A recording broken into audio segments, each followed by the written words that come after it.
Yes! Come on, get in there. Welcome Get to the Top 4 podcast, ladies and gentlemen. My name is Peter. I'm an Arsenal fan. Special guest, we've got Evan in the building, Liverpool fan. What's going on, Evan? How y'all doing? Thanks for having me on, guys.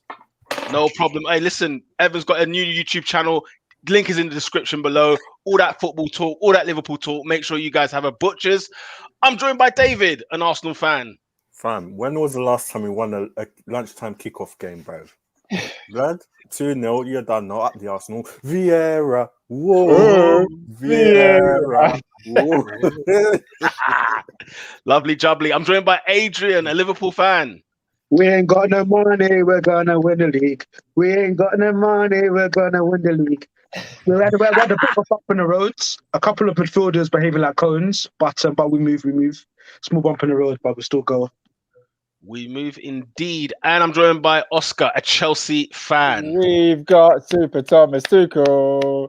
He knows exactly what we need. Thiago at the back, Timo in attack. Chelsea going to win the Premier League. I think it's outrageous that Adrian said we're going to win the league after the shocking performance you guys put in this weekend. I need something to believe in. Crazy. I'm ready to talk football, guys. There's a lot of cool things to discuss. Yes, we are ready to talk football, and we have to kick things off the only way we should, and that is, of course, Nuno Espirito Santo has been sacked from Tottenham Hotspur, ladies and gentlemen. Let me get your first. He got sacked in the morning. Literally first thing in the morning. You know what? It's weird because breaking news. Nuno has arrived at training. I'm like, he's the manager. Of course, he's arrived at training. What's going on here? Yeah, they did it with Steve Bruce. I remember he's attended training this morning. It's like, dude, of course he did attended training. What were your initial first thoughts? I'll go to you, Evan, on the sacking of Nuno. Was it fair? What's your overall thoughts on Tottenham Hotspur? The sacking of Nuno just sort of furthers my belief that there really are only two categories of managers at the highest level. Those categories are you're either Pep Guardiola, Jurgen Klopp, or you're entirely expendable. Add Tuchel in that list. I guess Tuchel can be in that category too, but it just seems like the job security of anybody outside that golden three just seems to be completely shot. You want managers to have more time. There's something for me that's inherently likable about Nuno. I'm not quite sure what it is. It's definitely not the way he sets his teams up, but there's just something about him that I kind of like. But at the same time, Daniel Levy's got a bit of a ruthless streak, doesn't he? He sort of let Poch go at the first sign of the wheels coming off. So it's a Levy type move. And Kante is definitely a Daniel Levy type appointment. So I can't say I'm surprised, to be honest. Yeah, fair enough. David, was it the right decision? They fumbled this appointment in the summer anyway, so he weren't first choice anyway. So once the wheels come off, keep losing games, we're going to sack him. So Daniel Levy needs to hold this L, bro. It's a fat L for sure. Adrian, man, what was your thoughts at around 10, 11 o'clock this morning? I'm shocked, but not surprised. I think they literally waited for the first day after Black History Month to announce it. They sort of thought, in October, it's a bit sticky, but 1st of November, boom, going in. I feel for Nuno because clearly he wasn't Spurs' first, second, third, fifth. There are probably 9, 10 people ahead of Nuno in the pecking order of who Spurs actually wanted. They ended up getting him. And it's been a complete shambles. Like, the question I have to ask myself is, why was Jose Mourinho sacked on the eve of a cup final when there wasn't a ready-made replacement, and Spurs are completely pissed up the wall, really. Full sorry for him. I think a couple of 1 or 2 players have down tools a bit. Harry Kane, namely. Unfortunately, it was just never going to be the right fit. This is the guy who's essentially, he's Jose Mourinho light. I think Spurs probably would have wanted a bit more of a progressive play, a bit more of an established manager. So it was never going to work really even from the start. And it's never helpful as well when I think Lucas was the best player of the weekend, and you take him off in 55 minutes. So I think he was getting things wrong himself. So yeah, it was only going to go one way really. Oscar, was the decision harsh? I don't want to say harsh because I just don't think it was the right fit. But I think it's gross mismanagement of the situation from Spurs. because they should have never hired him in the first place. Like, they should have never hired him. Why should they have never hired him? Because why would you sack Jose Mourinho and then bring in Nuno Espirito Santos? Like, it's clearly not the way you wanted things to go with Jose. You didn't want a defensive coach. You didn't want someone that was gonna, not play an attractive brand of football. And then you brought in somebody who did well with Wolves, did fantastically well to make them an established Premier League side, but essentially wasn't good enough to take them to the next level and get them playing in Europe on a regular basis. So why would you then decide to bring that person into Tottenham, who are trying to get not even into Europe, they're trying to get in the Champions League? It just doesn't make sense to me, really. So it was always going to end bad. You never felt like he was as good as a Mourinho or as a Poch to take them to that next level where those two superior managers couldn't take them. So I think that was harsh about Wolves, though, not taking them to the next level. I think that was very harsh because bear in mind, Wolves 3 years ago were in the Championship. It is harsh. Pete, can I read some comments because the people are commenting. David says, "Good evening, everyone at the Top 4 podcast." Good evening, David. C1 says Nuno got sacked in the morning, just like David said. And then Lola's echoing Adrian's sentiments about he waited until Black History Month was over before they sacked. Is Nuno black? Where is he from? As in, he's Portuguese, isn't it? He is black, isn't it? Like, yeah, I don't know why I asked that question. Nigeria is, yeah. I'm not gonna lie. When I look at him, I don't think of him as a black person. It's so weird. I don't know why. It's odd, but he is, though, isn't it? C1 says, Oscar, Ndombele's first 20 minutes in Conte's training session. It ain't easy. It's not going to be easy at all, man. We know what that Conte lifestyle is about. Abdi, who's a Man United fan, says, no Conte for us. He also says, talk to me nice. Wow. Do we need to talk to Abdi nice? No, we don't. First of all, let me chop up on Tottenham a little bit because, look, guys, this is why I have the respect that I have for Tottenham Hotspur, which is none, by the way. Okay, because this football club is so unserious. Was it not 2 years ago in November when they sacked Pochettino and they recruited Jose Mourinho? And I said to you guys, he cannot fail at Tottenham Hotspur because they can't have brought him in to win trophies. It can't have been that, because if they thought that he would win them trophies, I said back in 2019, no manager is doing anything great with Tottenham Hotspur. None. The reason why, because when you look at the table and when you look at Nuno's sort of time in charge, they're not that far away from the top 4. Okay. And the truth of the matter is nobody expects them to be in the top 4. No one in this group right here expects Tottenham to be in the top 4 this season. Okay, so if that is the case, then what the heck are you sacking this guy for? You get what I'm saying? Like you said, why did you sack Mourinho? Why did you sack Poch? I asked these questions each time it happened, and I'm asking this question now. Why did you sack Nuno? If it's because of style of football and whatever have you, fine. Okay, go ahead with that. But look at the managers you've recruited in succession. Do you know what I'm saying? So it's a bit of a weird one. The common thread, though, with these 3 sackings, I include Poch, Mourinho, and Nuno, it was never that bad. It was never that bad to sack Poch. It was never that bad to sack Mourinho, and it was never that bad right now to sack Nuno. I am so confused as to what on earth is going on at that football club. And the rumor, of course, which I'm sure we'll get onto, are we not going back to the Mourinho method if we're deciding that, you know what, screw this guy, we need to get somebody who's going to determine results, get wins, get trophies maybe? Like, I'm a bit confused because what happens when his, Conte's still unattractive football doesn't get him wins because his team is a joke, not because of his coaching? Then what are we going to do? I think you hit the nail on the head there. I feel like, in many respects, what Daniel Levy is trying to do is almost trying to replicate a Roman model, wherein if I see that, the brown stuff's hitting the fan and I'm seeing it's not working, you're getting out, I'm going to bring in somebody in my mind so I think it's better. So he said, Poch, Jose's better than you. He said, Jose, at that particular time, where we were going as a club, the options that I wanted, i.e. Kante, he actually wanted Kante in the summer, Fonseca, those sort of people are better than you. You couldn't get them. So I think that's what we're seeing. That's why he is sort of trigger happy, because in his mind is, if I can get a better manager now, I'm going to do it.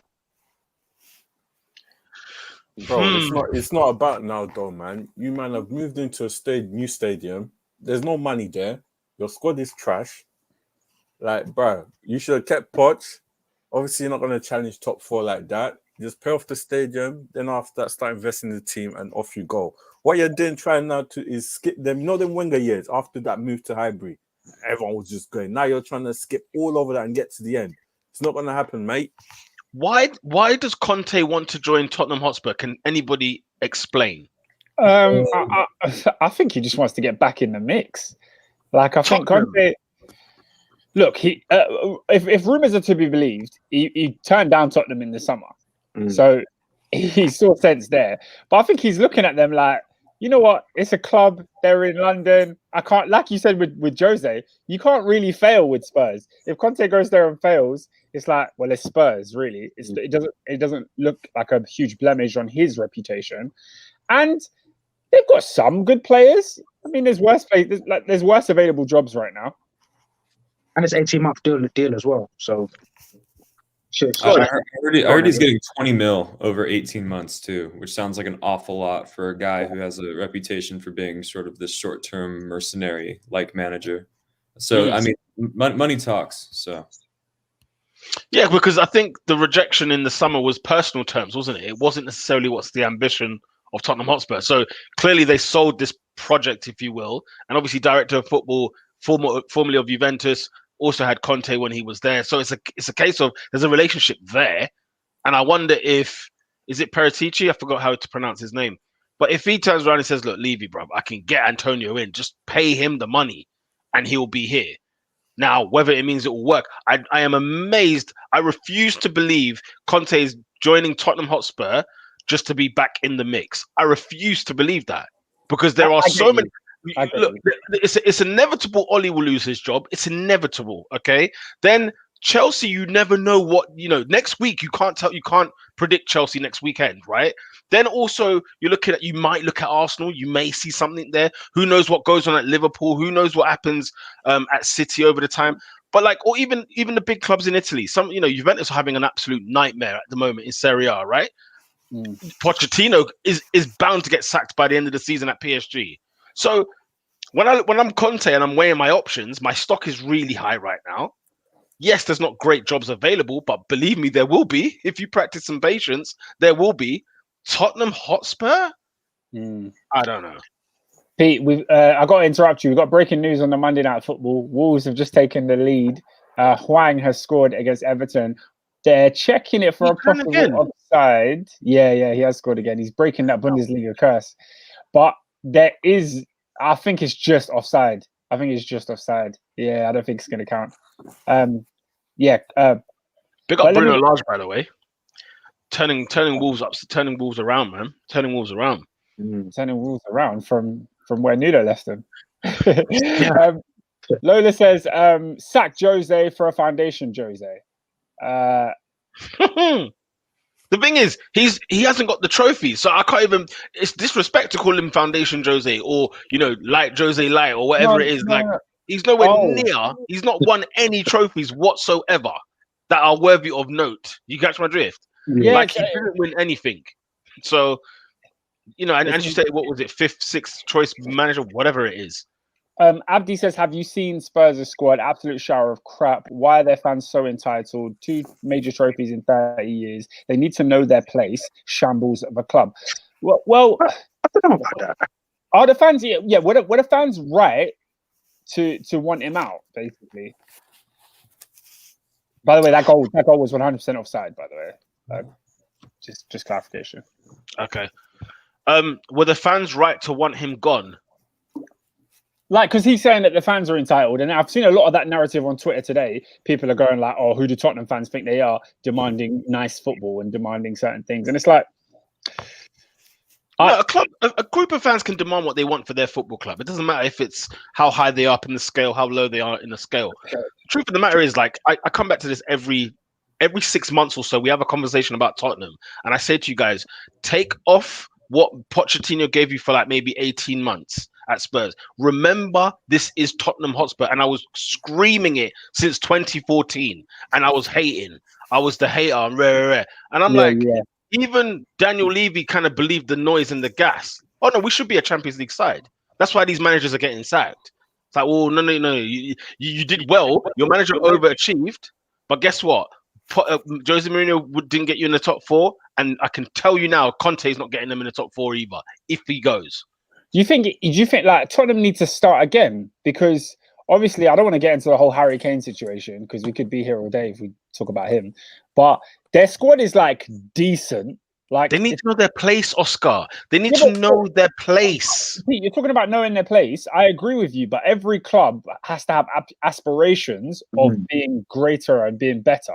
So, if you're a top 6 side, then you want to essentially push yourself to be a Champions League side.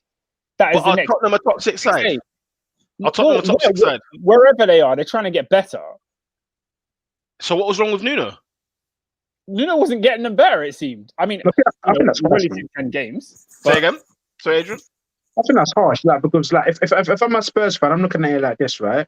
18 months ago, or whatever it was, we was in the Champions League final. There was a time where genuinely, now so some may call it a false image, we were genuinely challenging for league titles. We were up there and our names are in the hat. And I'm sitting there and I'm thinking to myself, hang on a minute. This squad is falling off due to poor infrastructure at the top. We haven't. There was a time when Pochettino was on a precipice to take us to the next level. He wasn't backed, and I'm sitting there and now we're having debates about whether or not we're going to make the top 8. Like I wouldn't begrudge Spurs fans for thinking to themselves, "Hang on a minute." And also, that performance on Saturday, I don't care if you're Tottenham or Tranmere Rovers, that was an absolute disgrace on any level. So if I'm a Spurs fan, I'm sitting there and I'm thinking to myself, "No, we don't deserve this. We don't." They're 5 points off 4th. They're 5 points off 4th, Adrian. Talk to me. They're fighting where they should be. I'm confused here. They're fighting where they should be. They're 5 points off 4th. They're in the top 4 race, if you will. Okay? Is it that bad? In the same way, when they sacked Poch, when they sacked Jose, now they sacked Nuno. Is it that bad? But it's still early in the season as well. So they can actually arrest the situation. And plus, bro, if a manager like Kante is available, so you go grab him over Nuno. I mean, but Adrian, he's been available. That's what they said. Yeah, true. That's what they said about Poch, innit? When Poch got sacked, the idea was he's only been sacked because Mourinho is available. They got Mourinho, didn't last very long. Since when have Tottenham now become the sacking club? It's a bit weird. They've gone backwards. Since when, Oscar, did you say? Oh, yeah, they've gone backwards. I'll give you some stats. They've had 15 managers in the last 30 years. But, okay, yeah. They've been a sacking club. But the Poch era almost put a stop to that. He was there for a long time, consider like when you compare it with other Premier League managers. 5 years, I mean. We're not going back to the Martin days. But anyway, Pete, a new member of the panel. Yes, we've got Ernest in the building, Manchester United fan. Nuno Espirito Santo has been sacked. Before we get into the Man United game, what are your thoughts on the Tottenham situation? Did Oscar call me a new member on the panel? He did. I think you've just arrived. Wow. No. Everybody knows I think you're newer than Evan, bro. A lie? What's going on there? What do I think of the game? I couldn't fully watch it on Saturday, but watched it again the next day for podcast purposes because I want nothing to do with this club. But Man United, we weren't fantastic. We played a bad team, and we Oli went back to everything that I've been saying about what he should do is go back to what made him popular in the first place, which was counter-attacking football, sit deep, and just like pick teams apart in midfield with the tenacity and like combativeness of like Fred and McTominay. McTominay had a good game, by the way. But yeah, it was like Cavani and Ronaldo are just two elite finishers, and it was just like I almost had tears in my eyes. I was like, "Rah, these lot play for my club, and I can't even celebrate their presence here because like we're under tyranny, man. Like this is real like Mugabe hours, bro." So I'm just like, I don't know, but I don't think we played spectacularly well. We just got the job done, if I'm being honest. We got 3 points. We beat Tottenham. And it feels like we are on the verge of more and more stupidity from the club because there's a ruthlessness that we should have that we don't. Because as far as I'm concerned, Conte should be in Manchester. Like, he shouldn't be anywhere near the M25 because we need someone who can challenge the other 3 top coaches in the league. And you realize the chasm, like the gulf in class with Oli and the rest. I don't even have to say their names. Like, we all know the levels in the Prem. Considering the quality of attacking talent we have at the very least. Wherever you think of our defense and our midfield, that's fine. But our attack can do damage to most teams. And I feel like Conte got the best out of Lukaku. Conte got the best out of Diego Costa. Conte got the best out of Hazard. What would he do with Cavani, Rashford, Ronaldo? That's just 3 of the rest that I've mentioned. You see what I'm saying? So, do you have that same optimism with him at Spurs? Not at all. You know, I'm not looking at this Tottenham thing as a miraculous, like. It's a game of perspectives. I think Tottenham fans will be happy, but Conte is gonna find himself in a similar situation that Pochettino did, where it was like, I've got a team, but I need better. And Daniel Levy is not known to do better in terms of his transfer signings. Like, if I look at this Tottenham team, like, what made him think that Doherty was an upgrade from Aurier? Like, what made him think that? When I look at Bergwijn got one thing, his waves. Do you see what I'm saying? So I'm looking at Tottenham's team is full of, like, bang average players. Shout out to Zeke. Like, Tottenham's team is full of bang average players. And it's been that way for a long time. I remember when they first signed Davinson Sanchez, his first North London derby, I said, this guy's a backup dancer. He's not serious, whatever.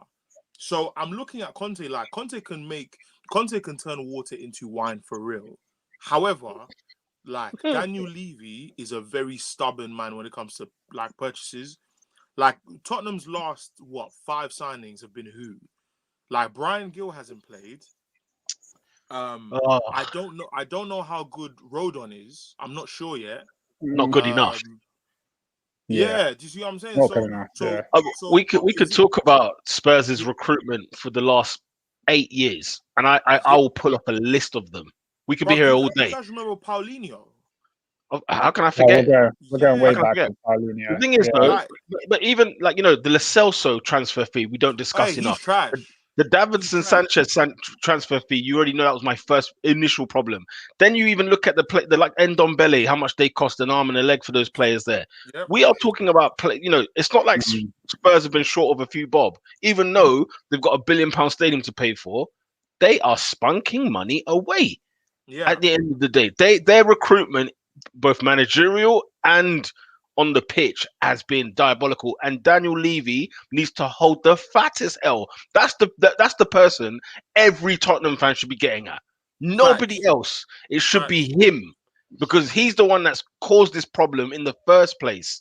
Not giving Poch the money when apparently there wasn't any, and then you started funding him when it was too late. Then you funded Mourinho all this money, and now you're funding this one. Didn't it take him like a year to get Lucas Moura? No, was it to get Lucas Moura, or since Lucas Moura it had been a year? He was like their last transfer in like 12 months. Yeah, it was one of a long time. Yeah, and I'm like, bruv, like, is Conte coming here to do an audition for United? because I'm looking at this Tottenham team and I'm thinking, Harry Kane, I'm so sorry, the guy is moving balmy, bro. Like, it's not even cool, man. Like, everyone and their dad is making excuses for this youth, bro. He has down tools. He has absolutely down tools. He doesn't want to be there. And personally, I don't care if he doesn't want to be there. But now that they're making it the project, like, resurrect Harry Kane sort of thing. And I'm like, guys, like, no one asked you to sign that 6-year contract. You decided to sign it. Yeah, it's on him. It's on him. I wonder if he's got a big part to play in this sacking, a huge part to play in this sacking. That's what the streets are saying. Because I'm not surprised if he went over to Levy and said, look, if you, like, I don't want to be here, but at least if I'm here, let's make this club a bit more ambitious than what it is, right? And don't get me wrong, the argument I'll make is, Harry, look at what club you're at, first and foremost. Where have you been in the last 20 years? Look at the football club you play for. So don't expect fairy tale. That's what you're after, okay? Yeah. And if they get Kante, it's an absolute miracle how they got him. It was a miracle to get Jose in the first place. So the fact that they could have 2 bites at this cherry, where you're thinking to yourself, okay, maybe they'll compete again, right? But like I said, they're not far off from the level they should be at right now. Evan, Pete, just before we go to Evan, I just want to say, ladies and gentlemen, we have our goal. 1-0 Wolves. Max Kilman from a corner. God, Wolves again. Well, you know what? Yeah, it's an interesting one because Everton lost last week, and now, after having a great start to the season, they're losing again, and they're not playing well so far. Half an hour played, so we'll see how that turns out. But I'm feeling sorry for us already. I just want to read a couple of comments because I missed a few of the guys. Shout out to Easy92. He says, "Yo, big up Top 4 podcast. Hope everyone's having a good day. Big up you, bro. Congratulations. Another baby on the way. Big up yourself." Kids them.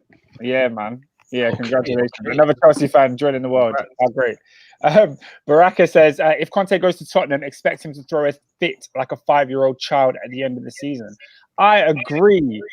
Chelsea fans have suffered with Antonio Conte. We've had the best and the worst of him. So do you know what, Oscar? Do you know what? On this occasion, though, you remember when I said with Mourinho, this is the situation you find yourself in. You either bow down or he bows down to you. You cannot have 2 powerhouses there. Hence, Man United's failures there, and hence even Madrid towards the end. It happened again at Spurs, right, where they were not really meeting eye to eye. I think the fact that they got this director of football who knows Conte, I have a feeling this director of football has told Levy, stay out of the football, leave me to deal with the football. I will get the guy that I need to get in, and me and Conte will have that conversation and blah, blah, blah. So I personally think to go like, second time round for a winner who needs to have money, who needs to do X, Y, Z, then something sort of tells me that Levy's saying, you know what, let me take this L. Let me change my ways by not getting involved. Not even just change as a human being, but let me not be involved. I'll leave Paratici to deal with the situation. And this time it's on him if this flops. Does that make sense? It does, but it's optimistic. It's hopeful. Why is he joining? Why would Conte go to Tottenham? You're not telling me he wants to be at the party. That can't be the reason. He wants to be at the new stadium where they fill the beers up from the bottom. So what? He could have a Peroni? Come on, yeah, right. Come on. Someone's got a bit of an echo. I don't know who that is.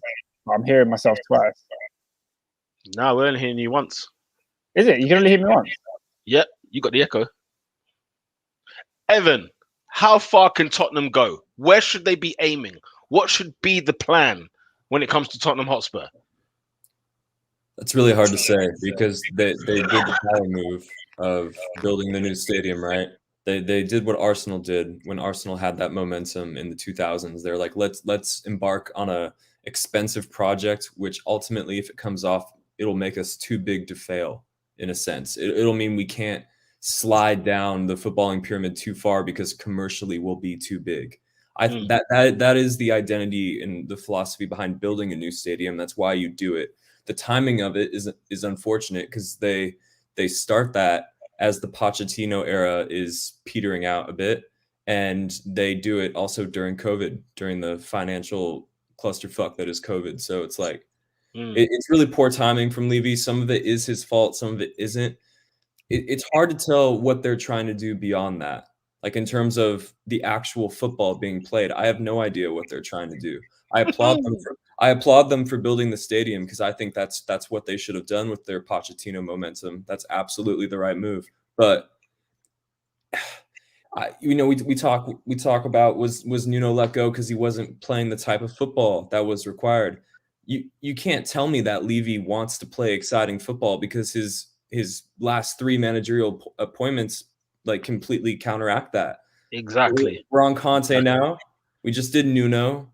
And they were coming from Mourinho. So you can't tell me that Levy cares about that. Levy doesn't care about the quality of the football. He cares about the bottom line. He cares about financially how Spurs are doing. And he wants a manager that'll get them into European places 9 out of 10 years. That's what he cares about. He doesn't care about how exciting it is for the fans or what the players want or any of these things. We can sit here. Go ahead. No, I was just going to say, I actually agree with you on that point, but it doesn't explain why Nuno then is gone. Because, they still had a chance with him, didn't they? Yeah, I mean, you pointed it out, like point-wise, when you look at their squad, when you look at just all the circumstances, like they were roughly where they should be, point-wise in the table. Yeah. If they have a squad that says they're the 6th or 7th best team in England, they were right in and around that point-wise. So Nuno was neither underperforming nor overperforming. So it is a bit weird to let him go. And I think you guys had it spot on when you're saying there might be some politics going on there. The sporting director getting involved, Kane asking for things behind the scenes. There might have been some handshake agreements as in, okay, I'm not going to force my move to Man City anymore, but if we're not at this level by this month, I want him gone. There could be some really like shady sort of toxic things going on behind the scenes that we don't know about. But at the same time, that it's the culture of firing managers is so cutthroat. It wouldn't surprise me that Levy is petty enough to just sort of decide he doesn't like Nuno Espirito Santo one morning and just make that call. Do you know what? You said something there that's just rung a bell in my head, where you said, Nuno hasn't underachieved, but he hasn't overachieved. And one thing I'm noticing, especially with the Poch era, he always overachieved until he didn't. And as soon as he didn't overachieve, that's when the boot came in for him. Mourinho was expected to work, I don't know what kind of miracles, because I guess Poch was sacked around November so that Mourinho could come in, rescue the season, top 4, I would assume. And again, we're in a situation where a manager's doing basically exactly what we expect Tottenham to be at.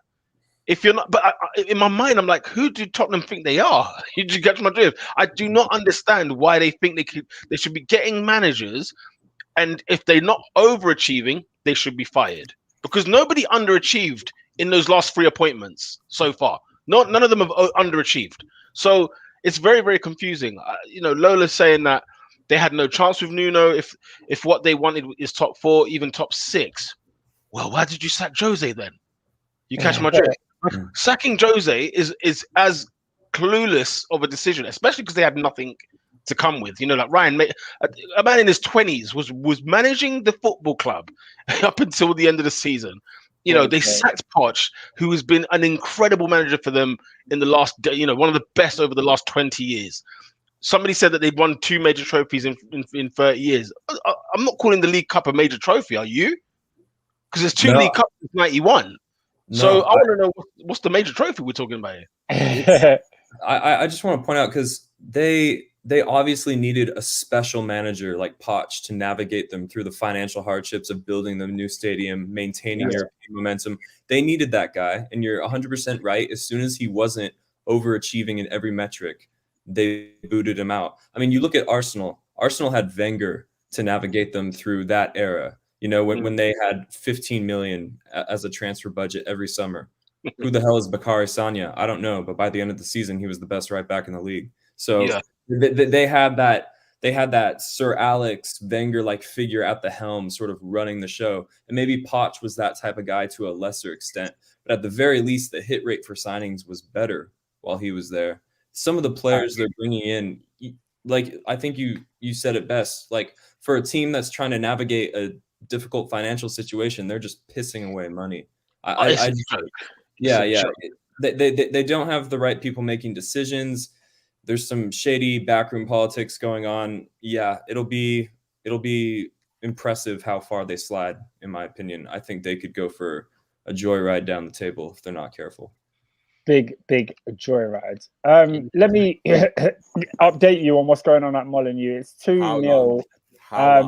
Wow. Yeah, Ben Godfrey, he played the ball. He did a back pass straight out of the Steven Gerrard playbook. Oh, right into Jimenez's feet. Jimenez is back because the finish was absolutely dirty. Like he chipped the keeper. It was a really, really good finish. But 2-0 Wolves, long way back for Everton and Rafa. Do you know what, man? I'm worried about Rafa, bro, because like Liverpool, Everton fans, they were going to give him a little bit of respite. Look, let's see what you can do. And he started well, but he is always a red at the end of the day. And as soon as the results start going the other way, 5-2 at home to Watford, and now you're losing 2-0 away. Now, I understand, look, Calvert-Lewin's injured. I think they might have a few more injuries in there. But nonetheless, I mean... Richarlison's back starting today. They're not forgiving, mate. Goodison Park, they're not forgiving over there. They will turn on you fast. Yeah, it's not looking good. It's not looking good. But I just want to say, whilst we're here, please like the video if you're watching, and make sure you subscribe if you're brand new. As in the description, we've got Evan's YouTube channel, so go and subscribe to that. Yes, top football content, Liverpool business. So for all you Liverpool fans out there, jump in. And if you're a football fan in general, get involved. Pete, last few comments, and then can we please move on from Tottenham? Because I'm sick and tired of talking about this scumbag team. I'm feeling sick. Don't worry. Elby says, Kante is the biggest mercenary. I'll never forgive him for the 17-18 season. Absolute pagan. No, come on. Guys, you did not live it. You did not live it. I mean, I've not lived it. But I saw your board say, we want you to defend your league title. Here's Danny Drinkwater. That's what I saw. That's what I saw. He asked me, where's my flaming striker, for goodness sake? Give you this league again. Give me a striker. You refused. And give him Giroud. but he's a mercenary, isn't he? Yeah. Look, I used to feel the same way. Like, what's the big deal? Oh, it didn't work out. But then talking to Oscar and other Chelsea fans over the summer, I sort of got some like background info on like what exactly went sour with Kante, and now I don't think they're crazy anymore, to be honest. Right. I think there's some validity there. If Conte is your manager, he will make you sick. Honestly, he will make you sick. Come on. No, Pete. I used to watch every single press conference, and they'd say, what can we expect for the upcoming game against Man City or Man United? He would say, my expectation is to suffer. That's what he would say. He would say, I expect that we are going to suffer. And I'd look at this guy and I'd be like, there's no way that Chelsea team that he had was meant to finish fifth. I know it was the worst transfer window ever, and some people blame the board, some people blame Conte because we don't know who picked which players. I think mainly it was the board that was to blame for that transfer window. What summer was this? This is this 2017 summer, yeah? Yeah, so after we won the league in 2017, we had the summer. We spent about 200 million, and all of the players were terrible. Zappacosta, man. Zappacosta, Emerson, that's why the list goes on.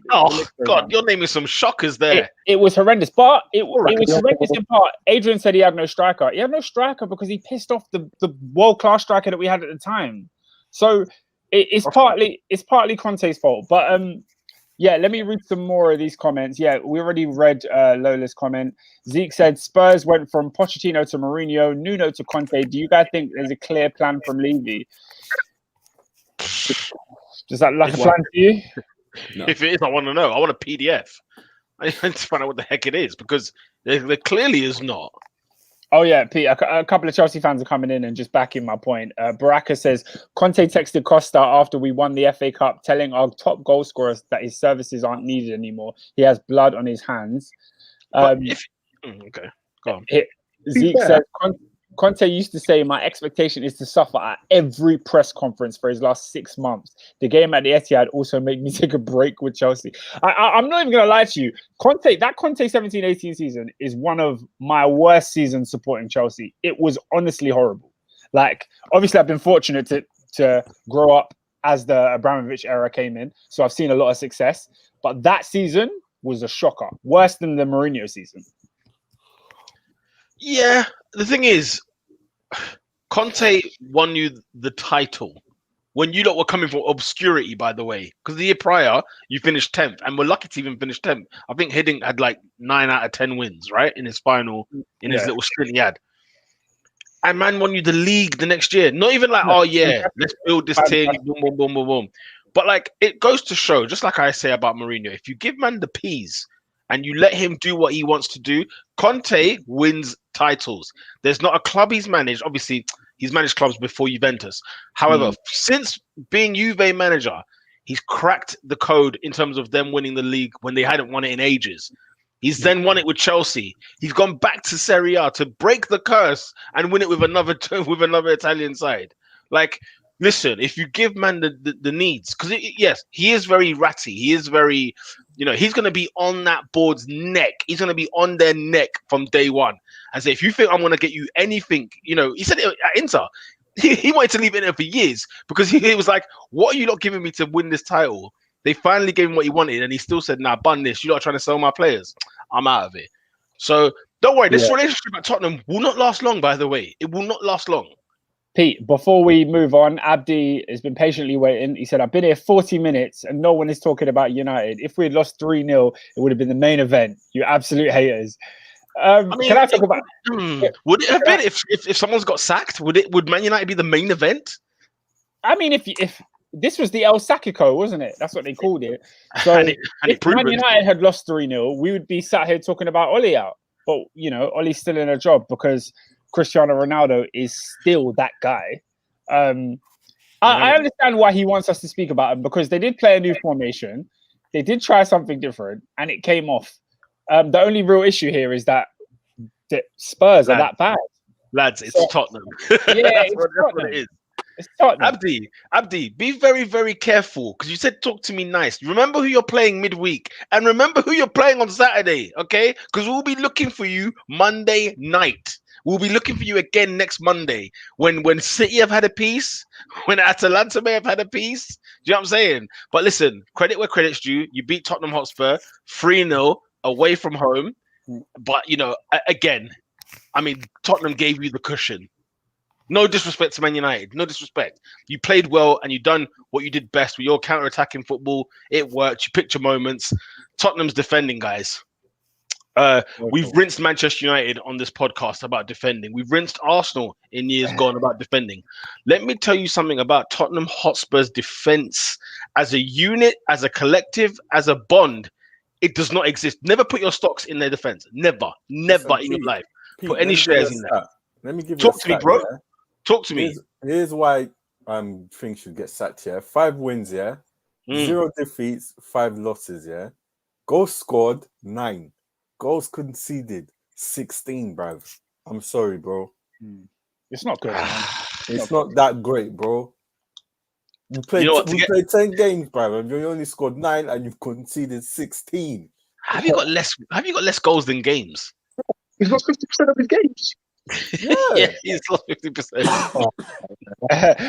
Lola says north, south, east, west, L's all over the gaff for Spurs. They're not safe. But they ate 3. They ate 3 against Palace. They ate 3 against Arsenal. They ate 3 against Man United. Who else gave him 3? Chelsea. Did you give him 3? Oh yeah, we gave him a 3-piece dinner. Yeah, we did. Man, them are just handing 3-piece meals.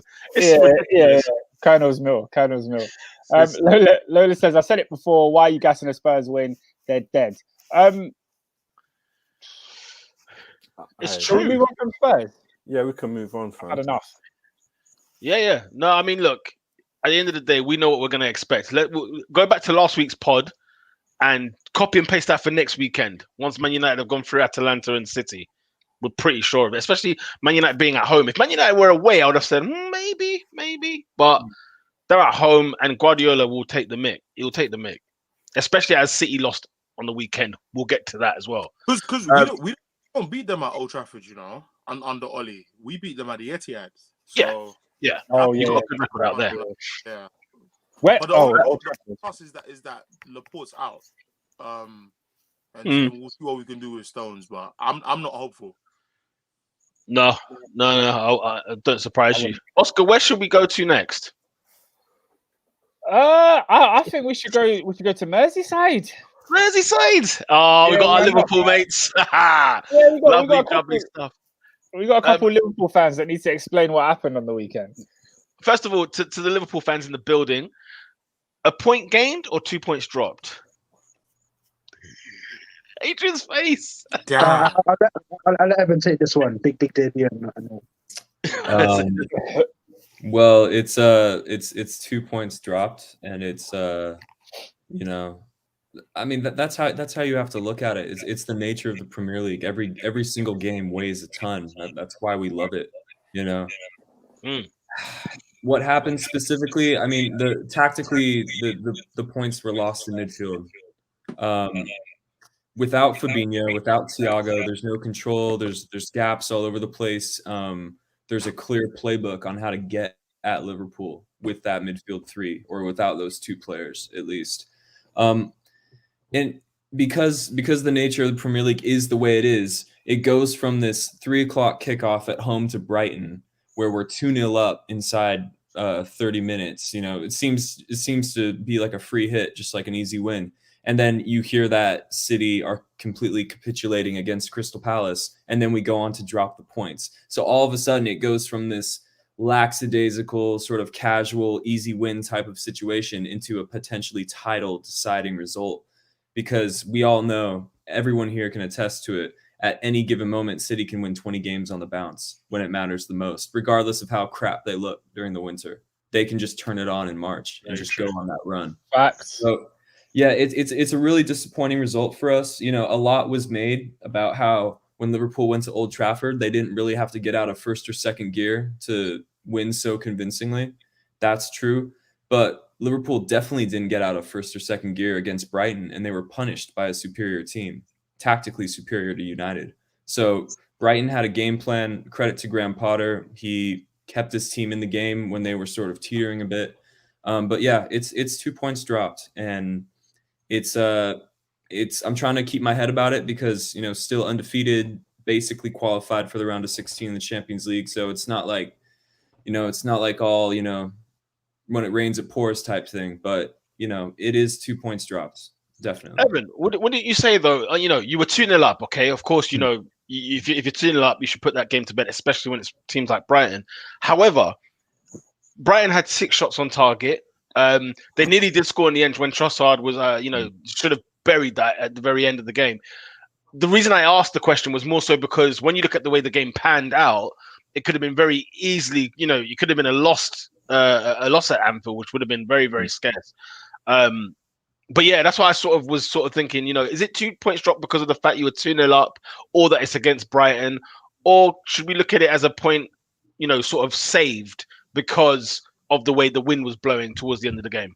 It can definitely be all of those things. You can make a case that it's every single one of those perspectives, but anytime Man City capitulate against a bottom half team and you're playing at the same time and you're 2-0 up, you have to look at it as 2 points dropped. You have to bring the wider context of the weekend into the picture. It's true. I mean, Robinho, big up to Robinho, saying that finally converted their XGs. I mean, yeah. Brighton. I mean, should we respect Brighton this season? Considering after 10 games, you look at the results they've got, you look at where they are on the table. Should we at least just put some respect? Did we not respect them last season?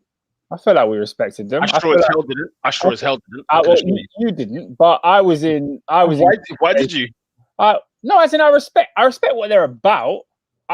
I just think they are a little bit overrated, in my opinion. I think they're a really good team. They play great football. They create a lot of chances, and they need to find that cutting edge to actually convert those into goals, like Robin's saying. But I think last season, I remember hearing people say that, oh, Graham Potter would be a great manager for Man United or Tottenham, and I was thinking, well, that's we're putting the cart before the horse here. He hasn't actually done anything yet.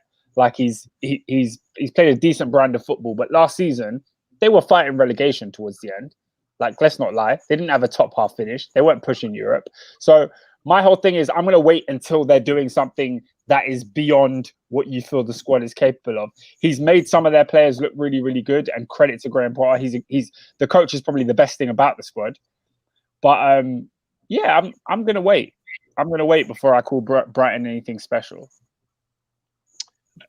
Adrian, the slaughterhouse that is Anfield, were you sort of kicking your teeth when you're thinking, damn it, we haven't got 3 points here, we should be putting this side away, especially with Man City losing at home? Well, I almost left my front door with no shoes or socks on. I was shell shocked. I couldn't believe what I saw. And can I ask, Adrian, how did you find out? Did you watch the game? Yeah. And what was that about? What? No, because obviously the 3 p.m. kickoffs. Not everyone can watch the game, so you never know. You might just be checking your phone to find out the results, which is always worse than actually watching it and seeing it happen. But yeah, carry on, Adrian. And it's mental because we talk about moments in a football game, and the commentator actually made a fantastic point, because at one point we went 3-0 up in the game, but Sadio Mane he sort of slides to block the ball and handballs it. And then the commentator makes a very poignant point about all Brighton need to do is, in the balance of play, convert these moments into their own favour. Because right before we actually scored, Alisson made a big save, literally 60 seconds before, and then they did what they had to do. But it's worrying as a Liverpool fan because, in my opinion, this is maybe the third, if I'm being harsh, fourth time where we've been asked to show our title credentials, where we've been asked to put our nuts on the line and say, here we are, here's what we're all about. We're here to regain our league title. You know, the Chelsea game was an obvious example. The Brentford game, now this game, in a land where what Evan said, where City dropped points. City lost 2-0 at home to Crystal Palace. When do you ever see that? Yeah. You know Chelsea are playing as well, and Chelsea handled their business. So for me, it's like you're in a driver's seat where you're 2-0 up. You're on cruise control. You're in absolute cruise control. You end up not only dropping 2 points. You could have potentially scored all three at the end if Chelsea was a bit more clinical. So I sit there and I ask myself, what is the problem? Is it the midfield? Is it now Gini Ronaldo? Yeah, he had loads of critics, myself included. And ask, what did he do? Maybe it was as simple as being in the right place at the right time. Maybe it was as simple as being available all the time. Because, again, Evan mentioned Thiago and Fabinho, fantastic players, but, you see what happens when those two aren't in the side. So it is worrying to a degree because, the shout from Liverpool fans, the shout from myself included is, well, if everybody's fit, we're going to walk this, well, not walk this league, but we're going to win this league. But can Curtis Jones do what we need him to do? Can Alex Oxlade-Chamberlain do what we need him to do? Can Henderson in the six do what we need him to do in particular moments in the season? That will remain to be seen. But yeah, so that's my take on it. It is quite worrying because you're 2-0 up. In your head, you're thinking to yourself, "Right, easy 3 points. I'm really going to watch the game," and then obviously Matthew scores that wonder goal. Yeah, what a hit as well. Absolutely very Alisson.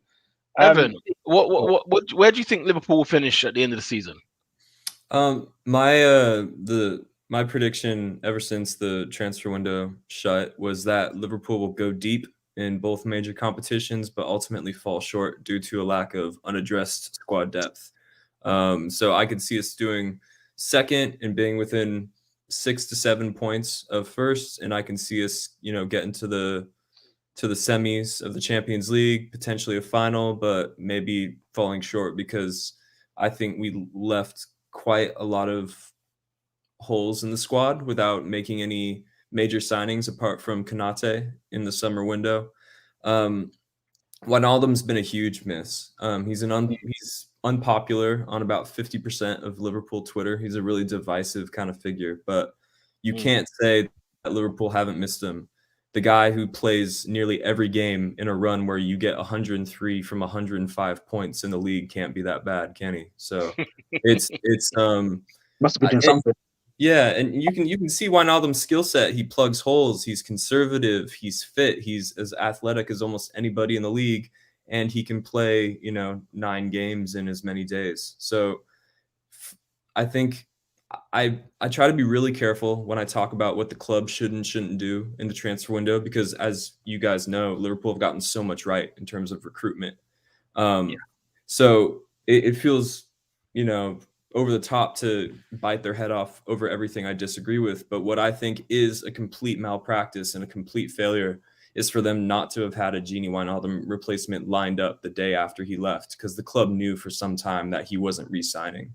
The club knew he wasn't extending, and they had plenty of time to figure it out and identify some targets and sort of send some feelers out there. And for all I know, they did do that and couldn't find anybody they liked, so they ended up not pulling the trigger on it. But yeah, go ahead.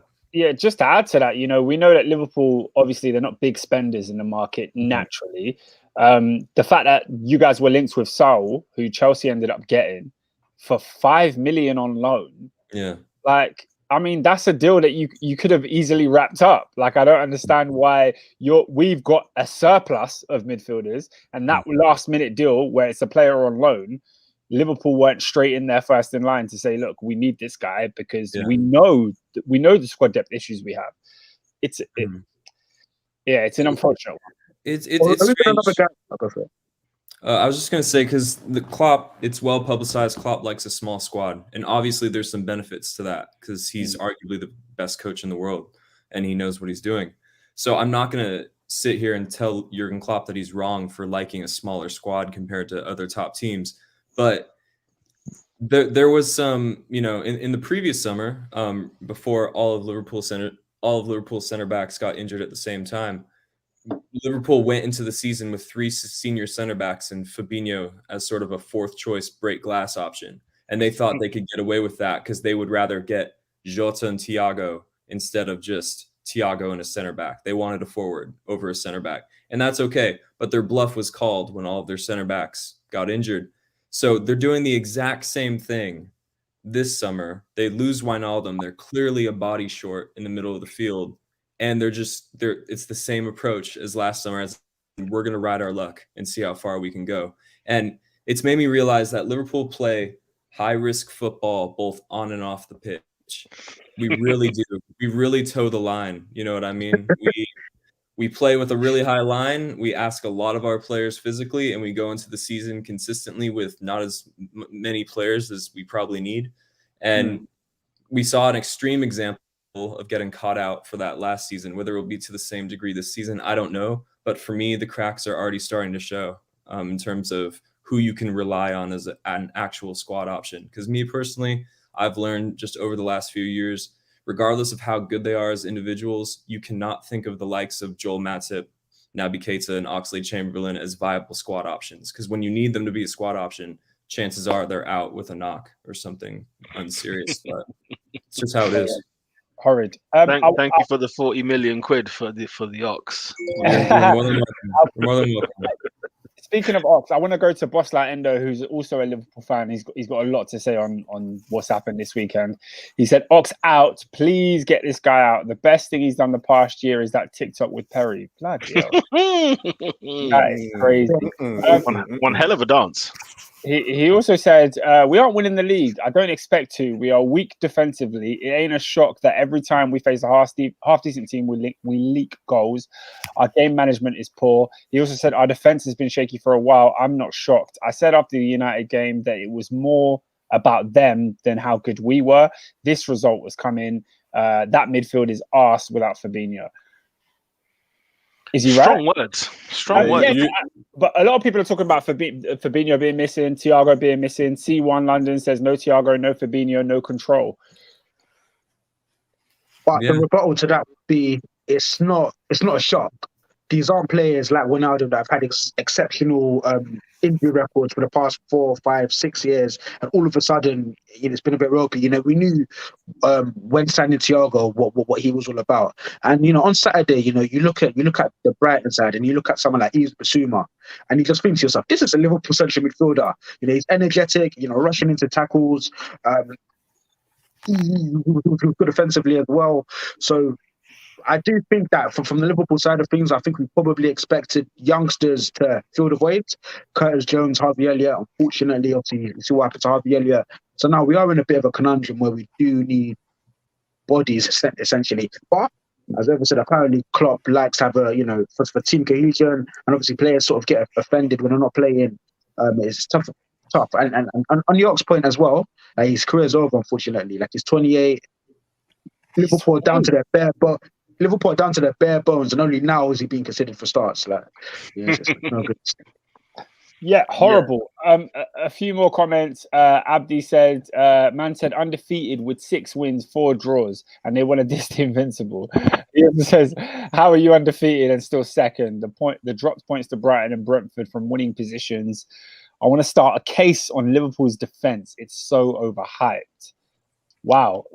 You should start a case on Liverpool's midfield, because that, if you watch the games at least, you would see that's where the problem lies. I don't care who you have in your back line. If you leave them exposed as often as Liverpool's midfield has, you're going to leak goals. So. Oh, Man United fans are very aware of what that is. I'm sure you guys are. Yeah, no, I agree with that. Iklas Elmi says Liverpool fans were crying for fans back. Now they've only won 2 out of 5. Oh my god! If Chelsea and Liverpool had City's results this season, Peter would say, "This is why Chelsea won't win the league. Keep the same energy." Oh, Iklas, why did you do this? Right, let me reject this up. Oh, Iklas, why did you do that? I was just about to say, man. I tell you what, our commenters do not let things rest, do they? They've got receipts for days. If Chelsea had Liverpool and City's results this season, Peter would say this is why Chelsea won't win the league. Keep that energy. Yeah, I probably, you know what? Yeah, you're absolutely right. The problem is the other two won the league recently. I can't remember the last time Chelsea won the Premier League. Hey, I have to go back. I have to go back. Ironically, you have to go back to Antonio Conte. How ironic is that? Funny that Arsene Wenger was manager at Arsenal. Jose Mourinho, I think, was manager at Manchester United. You know, the list goes on. You know, I think Pep just joined City that season. So, you know, look, if Chelsea had this same start, yeah, because I have no trust to believe. Whereas with Liverpool and City, like somebody mentioned it earlier, I think it was you, Evan. City could go on an unbeaten run of 20 games from now. This time last season, was City not 11th in the league? Were they not 11th? Jose Mourinho was top of the league. Jose was top, winning at Old Trafford and whatnot. You know what I mean? Now all of a sudden we're like, you know, it's yeah, of course. Listen, I don't have to listen. It's not copy and paste for every team. Horses for courses, as the term goes. If Chelsea were doing this sort of thing, yeah, I'll be nervous. But if Liverpool and City are doing this, I wouldn't be nervous. Yeah, let's wait till December, innit? That's when it kicks in, bruv. It's early doors, fam. Early doors. One last question for the Liverpool boys. Couple of comments are coming in. Boss Light Endo says, "Can we talk about Robbo, please, Adrian? He's been poor for over a year now." C1 London says, "Robbo has been shocking this season, man." Yeah, he's defending. His defending for the second goal was just blood. It was disgraceful. Interesting. I haven't had my eye on Robbo's performances this season. What is there any truth to those comments, guys? I mean, yeah, he hasn't really been himself in the last month or so. I agree with that. I disagree that he's been poor for over a year. I actually thought that during sort of our really depressing run last season with all those well-documented issues, I thought he was one of our better players, one of our more consistent players, at least. I agree. It's difficult when you're literally there was so many games last season where Robertson was having to carry the center backs next to him. Like, think about it. When you take all of Liverpool's center backs out of the question, Andy Robertson is the best defender in that starting lineup. He's having to hold Reece Williams' hand. He's having to cover for Nat Phillips losing the ball on the halfway line. You know what I mean? So those were the sort of the things he was burdened with last season. And as far as I'm concerned, almost every Liverpool player gets a free pass from last season. I don't care what anybody sells. If we remember, I think you lost at home to Brighton last season. Yeah. And I think the year before that, I think you drew away there. So you haven't beaten Brighton for a few games. Maybe since 2019, maybe it's probably the last time you beat them. Yeah, but Lallana tax. And I think as well, Lallana tax. And I think as well, what's maybe driving this narrative against Robertson is the fact that in the little games we've seen of Costa Simicas, he has given a decent account of himself. But that's true. But yeah, I think it's just short-term revisionism, really. Like the guys have had a couple bad games. It's definitely not been as long as a year. And in my opinion, he's still the best left back on the planet. He's had a bit of ropey form, but I trust him to come out of it. And in my opinion, he still deserves his place in it. But Adrian, you think he's better than Luke Shaw? Huh? What? Roberto Carlos, the best in the world. Roberto Carlos. Also, another thing as well, I feel like people sometimes only just look at numbers. So I think because the assists aren't as where they used to be as well, it's almost like, suddenly he's not good anymore. But no, he's one of them ones, isn't it? Yeah. Yeah, no. At the end of the day, Liverpool dropped points at home. And one final question on Liverpool, Pete. I got the feeling you was about to move on. Yeah, I was. Yeah, I just wanted to ask Evan. Evan, obviously, you're from California. Like, jeez, how how do you start supporting Liverpool? How did that even happen? I don't know. When my dad was 16, him and my grandfather did sort of an exchange trip to the UK where they went to go live in some people's house and they came to live in my dad's house in Cali. And my dad and my grandpa were huge NBA fans, Lakers and Celtics, and obviously basketball is not big in the UK at the time. So they chose to continue their domestic rivalry back home that they had with Lakers and Celtics. And my grandpa chose Nottingham Forest, and my dad chose Liverpool. And that's how they got into it. And ever since then, my dad's just been a huge fan. So I was indoctrinated into it through family, like you guys, I'm pretty sure. Wow. And have you ever had the privilege to go to Anfield and watch a few Liverpool games? Yeah, actually, I watched us go to. I went to Anfield Christmas 2018 and watched us Pam Arsenal 5-1. It was great. Wait, That's the best game of the season. You know we're gonna lay this smack down against Arsenal at Anfield. You chose the best game, bro. 5-1, 4-0. Wait, Peter, when you had the game? Was that Emery when we had the little mint green kit? We looked like a chocolate chip coming to Anfield, and the man just ate us up. Yo. Yes, I was there. So you guys been in the same stadium before. Yeah. Listen, I've gone to Anfield and probably watched 25 goals. Maybe 3 of them were my team. Maybe 3. I've watched us get battered year in, year out. Hey, listen, that travel was worth it, bruv. Yeah, that flight, for sure. Big up SW6. He says that delivery was sensational. That it was, Evan. That was a sweet. Hey, and the best part is Peter alley-ooped it to me as well. He was the one. That Oh, man. Oh my god. Oh dear.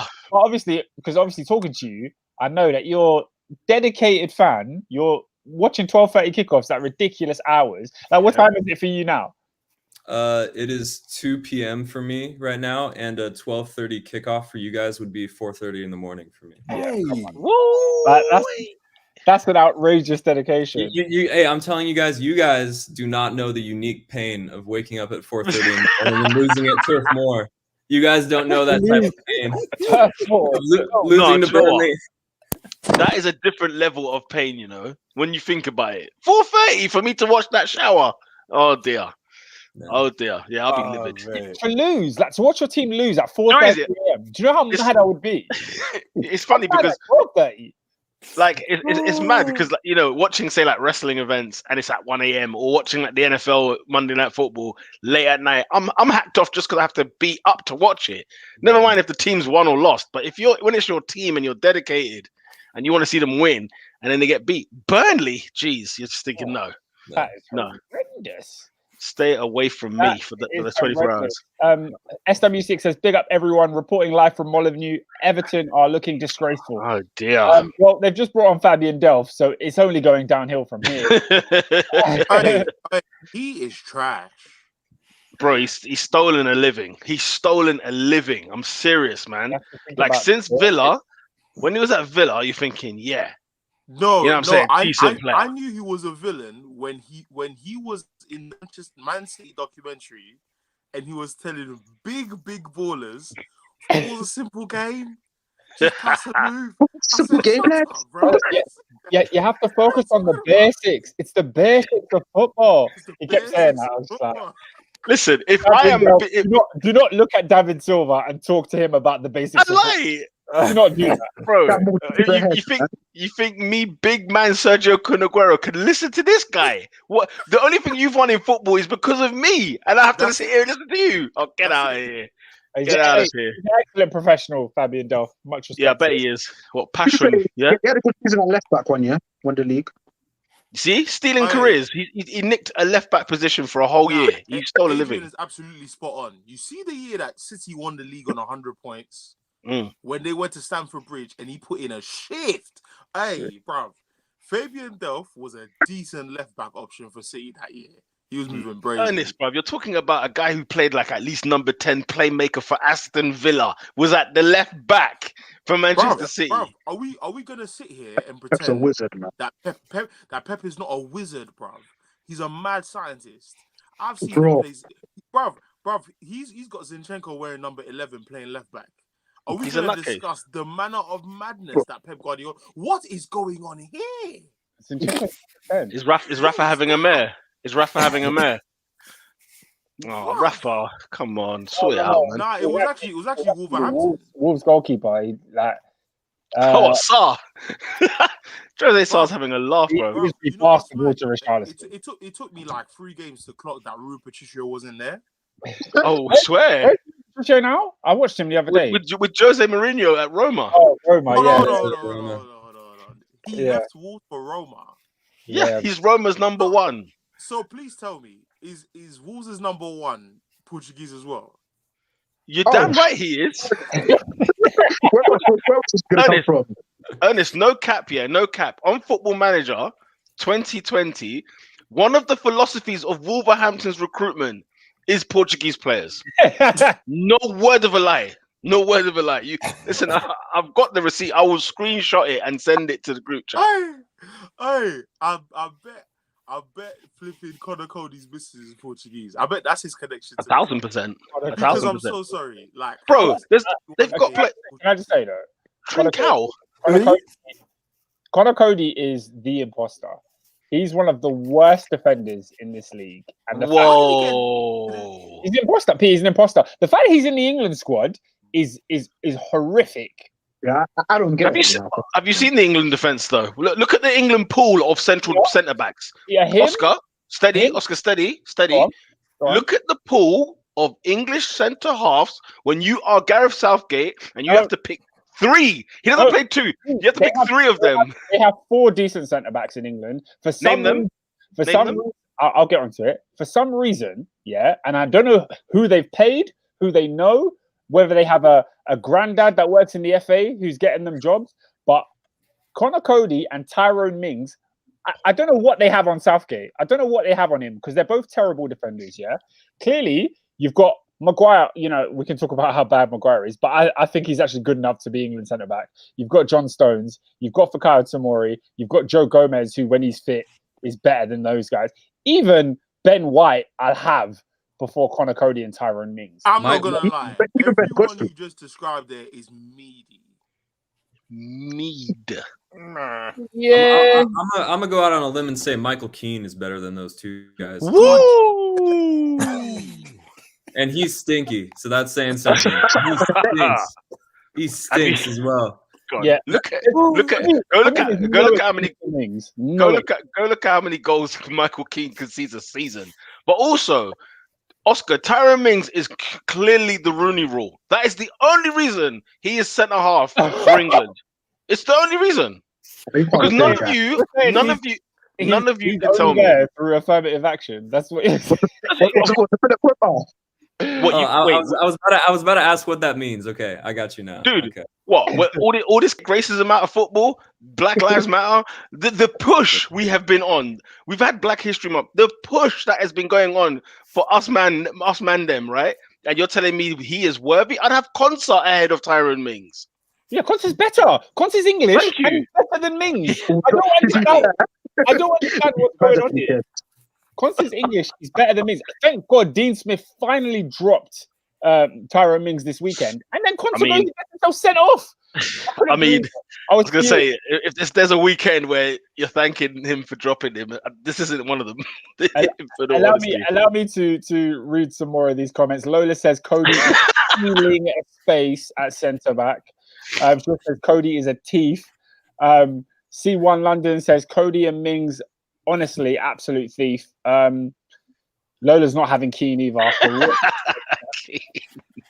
Backs up my point, by the way. But yeah, go ahead. Yeah, no.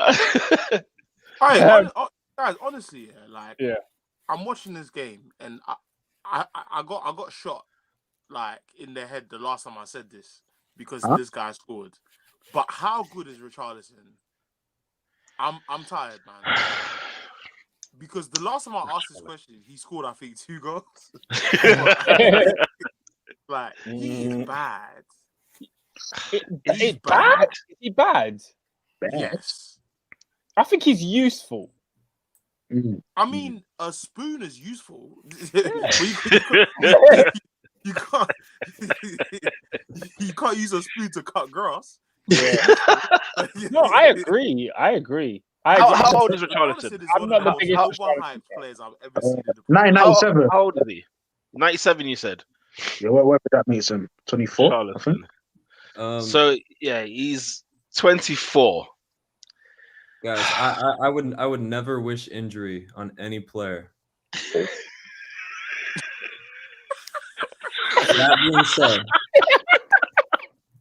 That being said, I don't even. You guys know where I'm going. I don't even need to finish. Anyways, Oh dear.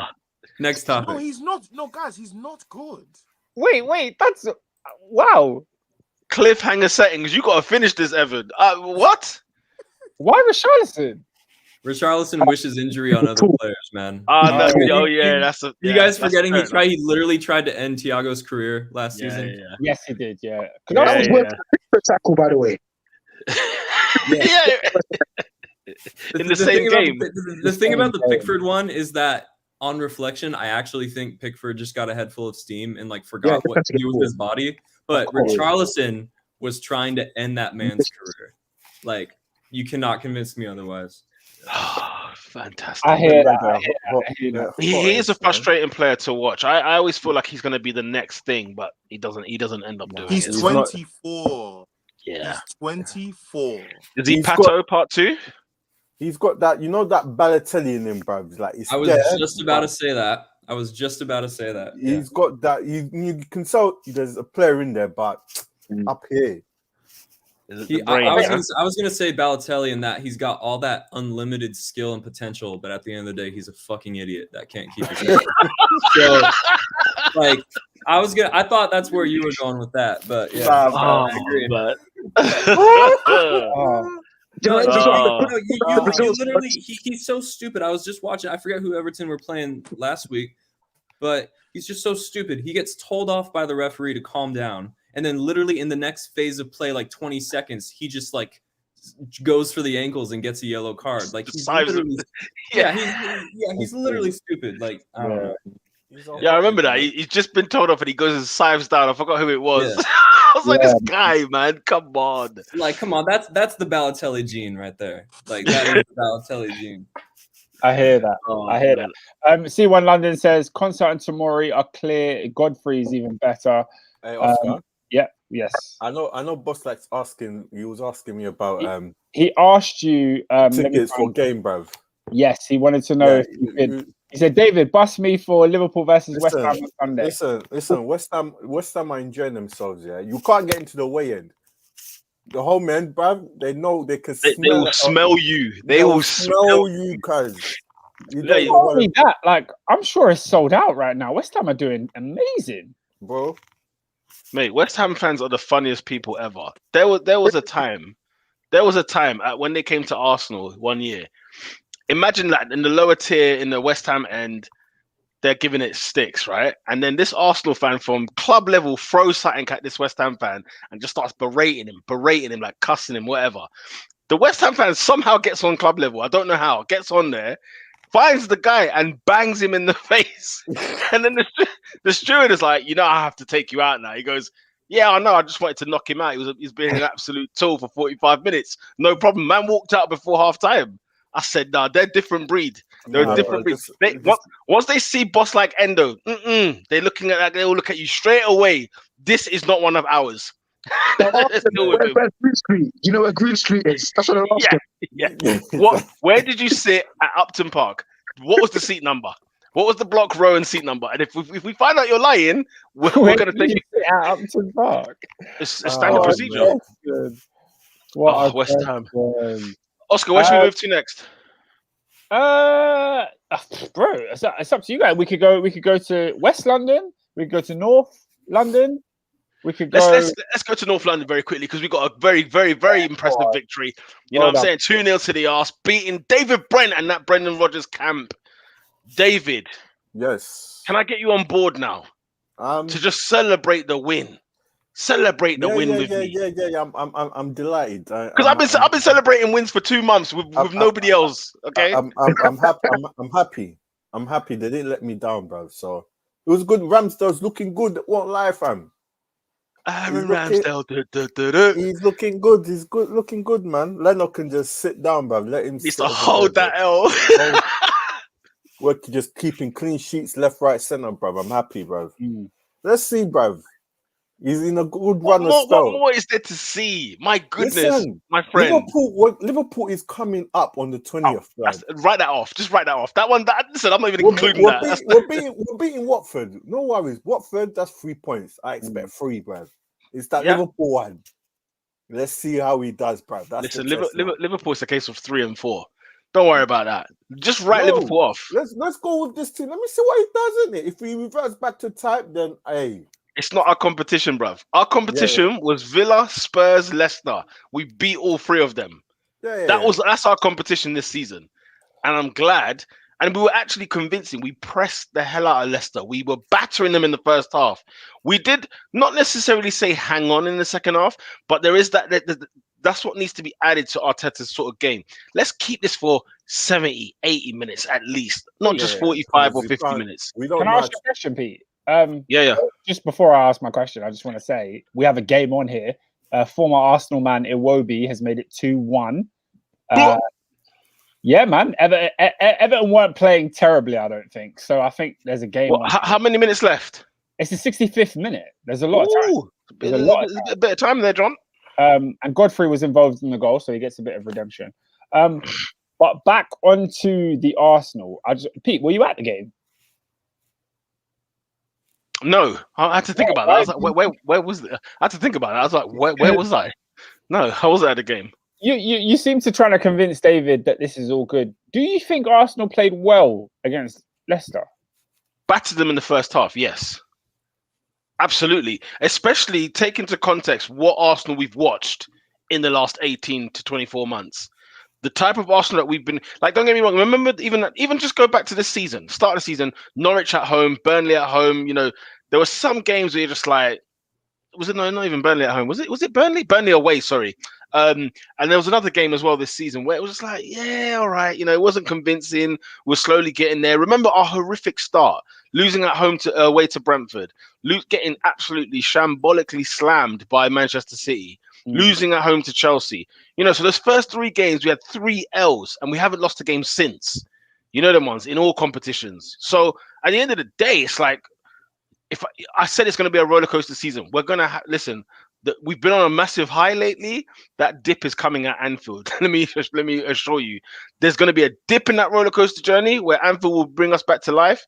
I don't see us. I think our next 4 games we've got Man United, Liverpool, Newcastle, and then Watford. I expect 6 points out of those next 4 games. I don't think we'll win at Old Trafford. I don't think we'll win at Anfield. Do you know them ones? So if we get 6 points, it's happy days. I'll take the 6 points. I want to bring Lola in because Lola is also. Oh my goodness, a sitter missed by Wolves.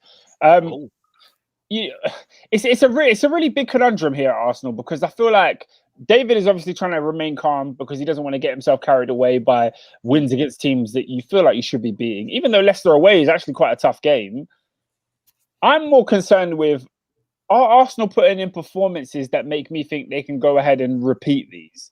You know what I mean? Can you build a run of games based on how well you're playing?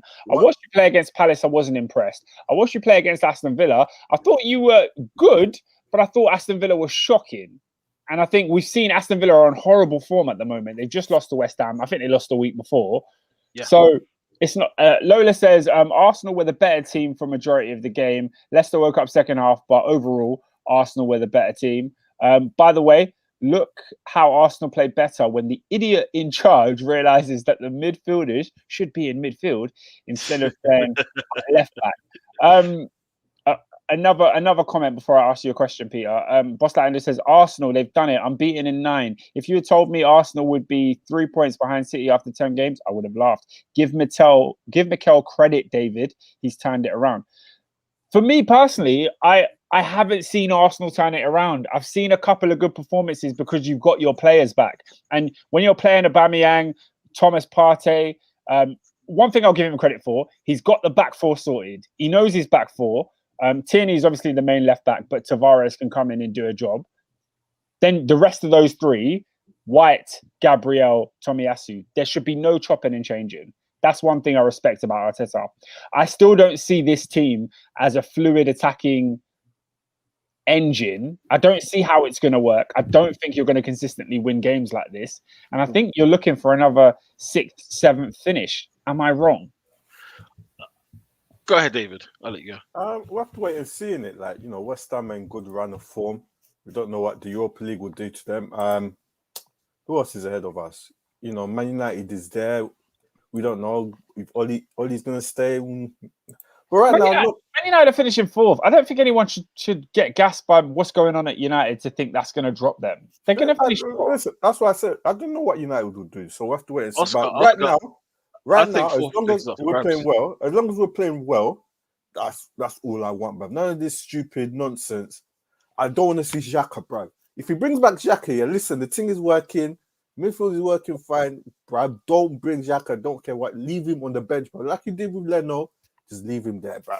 Like he's doing with Odegaard as well, because Odegaard in this team at the moment, until he can fit him in right, it's good that he's on the bench because there's a balance we've got at the minute. You know what I'm saying? That we kind of got. We still need to, like Oscar said, we still need to find that kind of fluidity going forward where people like Aubameyang needs to be saying more in these games, but, you know, he needs to be given the ball in the first place. I think as well, Oscar, like, I don't think Arteta's turned anything around as such because you're looking at a side that has got it's got its strengths, it's got its weaknesses, right? So at the end of the day, like Arsenal fans, you know, like I said, we got the 5th best squad, I believe, in the league, right? So realistically, we should be finishing 5th, or, you know, that's where 5th and 6th is where like our level is this season, right? And if we do that, you'd say, well done, Arteta, you've done objective number 1. 4th place is up for grabs, though, as long as Ollie is in that job at Manchester United. And you look at this now, if Kante kind of, you know, gets over the line at Spurs, Man United fans, you know, Man United need to be very, very worried because that 4th spot is what Tottenham will be wanting to get out of Kante. And if we do see some good form coming out of Kane and Son, you know, and Ndombele and so on, you never know. It's still up there, Oscar. I'm not sure that Man United are comfortably in 4th place just yet. I don't think so. I think their squad is clear of all the teams beneath them. They're going to win games. We spoke about how they weren't that great against Tottenham, but they won 3-0. They're going to do that when you've got Ronaldo, you've got Rashford, you've got Bruno Fernandes in your side. Like, I'm not worried about Manchester United in any way in terms of making that top 4. I look at Arsenal and I think I don't see anything elevating you, if that makes sense. Well, we are where we are. We are where we are. But like, you're not in Europe, so there's not like, oh, we could win the Europa League this year. You can't do that. Yeah, we'll finish in Europe this year. I mean, I think that's almost guaranteed. We'll finish in a European place this season. Yeah, that's for sure. So let me read some comments, and then we can hear from Adrian and Evan. Arsenal were the better team for them. Did I already read that one? Yeah. I think I did. She said, what has Mikel turned around? He's had 2.5 good games. The other games were dead, but they picked up wins. I agree. That Crystal Palace game will not escape me. Arsenal was shocking that day. Yeah. Oh, and it's a penalty to Wolves. Oh, dear. Howler. Who's had the howler? Mason Holgate. He's allowed someone to come in. They're checking it to see if it's outside the box. So I'll update you later. That's another tool. Mason Holgate is giving it. They're claiming it's a free kick. They're dying. By the way, have you seen Dominic Calvert-Lewin's suit on Monday Night Football? Yeah, Dominic Calvert-Lewin is how you say? What's the word to describe him? I don't know what you're trying to say. Suave? He's a fashionista. He's a. Oh, okay. There's a word I'm looking for that's just gone from my head. Anyway, he's a different guy. He's got a certain je ne sais quoi about him. You know what I mean? He's not a regular footballer. He's not. You know. He's not your regular Don from Yorkshire, yeah. I mean, he's a cut above. He's a fashion guy. He's eccentric. Honestly, you're right. But yeah, no, he's wearing a very, very lovely Gucci suit on Monday Night Football. I won't say it's lovely. You think it's lovely? Have you seen the colours? You're not feeling it. I'm not. Hey, look, Lola's feeling it. Look, DCL, the eclectic drip. I love it. Well, it's a hella flagrant. It's flagrant. It's giving Kofi Olumide. It's coffee or lemonade, 1,000%. I won't lie. But it's like a brown suit with a nice little pattern on it. Do you know what? I've accepted that that's who he is, so I don't really care. Like, I've accepted it. But yeah. Zeke says fashion icon, fashionista. Indeed. Interesting. That's interesting. Players for expressing themselves. Do you know what I mean? Back to Lola's comment. She says people think that wanting the team to play well is setting a standard too high. Man hasn't even had 5 good games.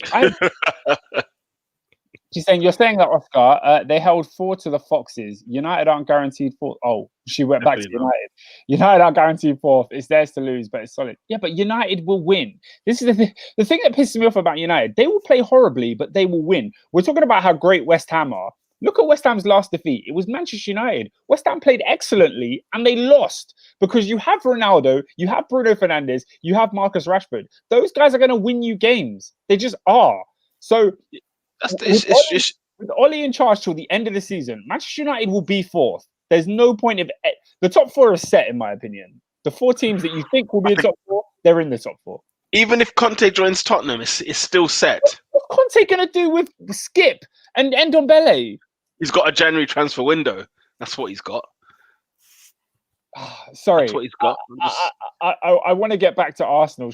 I'm just saying it's up for grabs. That's all I'm saying. It's up for grabs, 4th place. Go for it.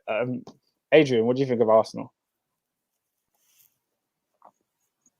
Now, first of all, Havertz Lewin's suit is banging. That's the first thing.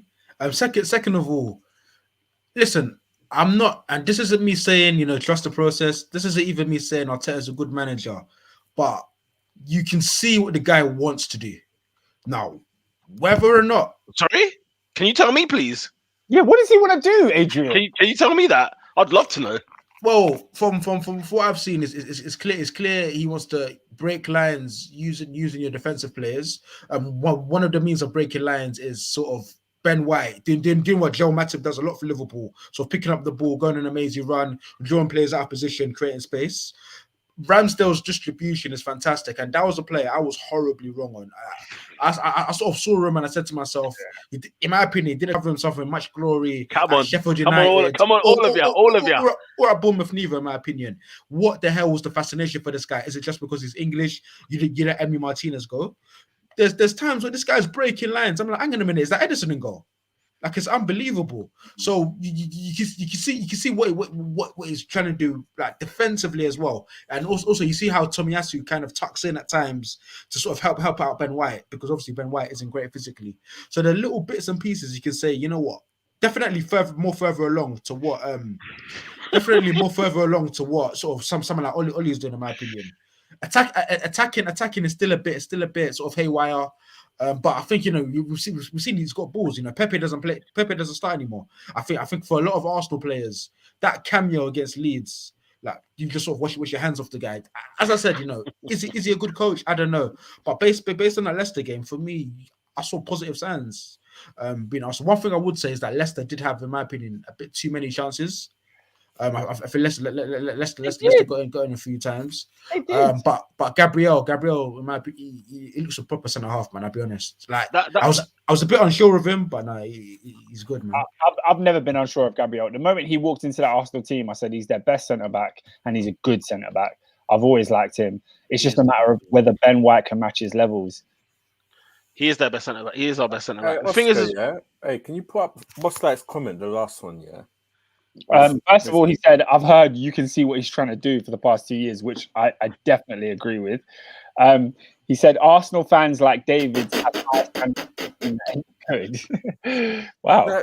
Bro, all I'm asking for, I want to see what you're trying to do, bro. Boss, like, when I look at Liverpool, I know what Klopp's trying to do. When I look at Tuchel, I know what he's trying to do. I look at Pep, we all know what he's trying to do. Bro, that's all I'm asking for, bro. We're losing games. I don't know what you're doing. Like, fam, can you show me at least Wenger ball sighting, bro? I agree with David 100%. I'm not there with Arteta. I watched you beat Leicester. I watched you beat Aston Villa. But in my mind, Crystal Palace is still there, where I saw you play horrifically. Get over it. How about you get over it? Eh? Get over Palace. All right? We've had 3 wins since then. 3 wins since then. It's a catch. It's a catch 22. Leeds. It's a catch 22 with Arsenal. Like realistically, for you to see what this guy's doing, you have to take the leap of faith and back him for another 1-2 summers. That's the gamble. That's the trade. Why am I taking leaps of faith? This is Arsenal Football Club. Bro. Come on. Well, that's the thing, isn't it? That's the frustration with Arsenal recruiting Mikel, for example, because it's like, fam, we're playing long game, like to say we're Everton trying to build a project. No, this is Arsenal. You know them ones. And I think as well, like, you have to the results will be there. That's the thing. And it's not high standards on the point on David. David wants Arsenal to be in the conversation in that top 4 spot. That is not high standards for Arsenal. That's it's seeing a style of play. It's knowing that even if we finish 8th and we see how well we're playing, you know what I'm saying? Poch's first season at Spurs, Klopp's first couple of seasons at Liverpool. Everybody knew what time it was. You know them ones. Even at Chelsea, everybody knew what they were trying to do. Whether you liked it or not was another conversation. But again, it was one of those where it's like, okay. Whereas here, bro, since 2020, since 2019, he's been like, I've got 4 different managers. I've had 4 Artetas since 2019. That's the truth of the matter. So, Pete, I have to move on because time is going super, super quick. I want to read the last couple of comments. Boss That Ender says, Lola, it is your team is average. You're 6th, and that's where you should be. But then Lola saying, look, if I can see what Moyes is doing, I can see what Rodgers is trying to do. I can ask Arteta to do more. I can see what Uncle Pat wants to do and how long he's been there. Uncle Pat. The difference between those 3 managers and ours is ours is a novice. So I can't even expect Arteta to do more because this is his first ever piece of homework. Whereas Moyes seasoned in the game. Rodgers has had ample time in the game. Patrick Vieira has been managing since what year? Do you know what I'm saying? So at the end of the day, like, I don't even expect more from Arteta. The problem is that we've got him. That's the problem. Yeah. Whereas now that he's in, he's gonna do what a novice will do. We're gonna win some. We're gonna lose some. We're gonna get out-murked by anyone that's better coached than us. Out-murked is hilarious. Do you know what I'm saying? So you watch. Listen, Liverpool, the slaughterhouse at Anfield. My God, get the popcorn, get the roast, get everything ready. Yeah, get all the burgers and fries you can find because my God, it's gonna be hellacious at Anfield. Evan, did you have anything to say about Arsenal? I think the way they're trying to rebuild is admirable. They're backing the young team with the young novice manager. I think Arsenal are generally kind of likable, just as a neutral looking in. That being said, I don't think they're very good at all. All the criticisms that you guys have levied at them just in the last couple minutes or so, I think are 100% valid. There is a bit of what are they trying to do? I think you should put some more respect on the names of Klopp and Pep and Tuchel because of it. It goes to show how hard it is to have recognizable patterns of play consistently week in, week out, regardless of whether or not you're winning or not. Like, regardless of how well Liverpool play, everyone can see what they're trying to do. They have an identity, they have a structure, they have a system. I can't honestly tell you what Arteta's structure, system, or philosophy is, but I appreciate the way Arsenal are trying to do it, and I'm looking forward to padding our goal difference when they come to Anfield. Oh dear, you know it too. Don't know where Oscar's gone, but we shall move on to the next game. Well, we were going to talk Chelsea, but let's talk Manchester City. Lola mentioned the name Uncle Pat. Vieira, of course, as she's referring to. 2-0 winners at the Etihad. I mean, how far can Vieira take this Palace side is the question I want to ask. Mid-table, fam. Mid-table? Yeah. I think like a top half finish. They could do like 8th or 9th, potentially. Ooh, 8th and 9th, yeah? What do we reckon? Patrick Vieira, Adrian.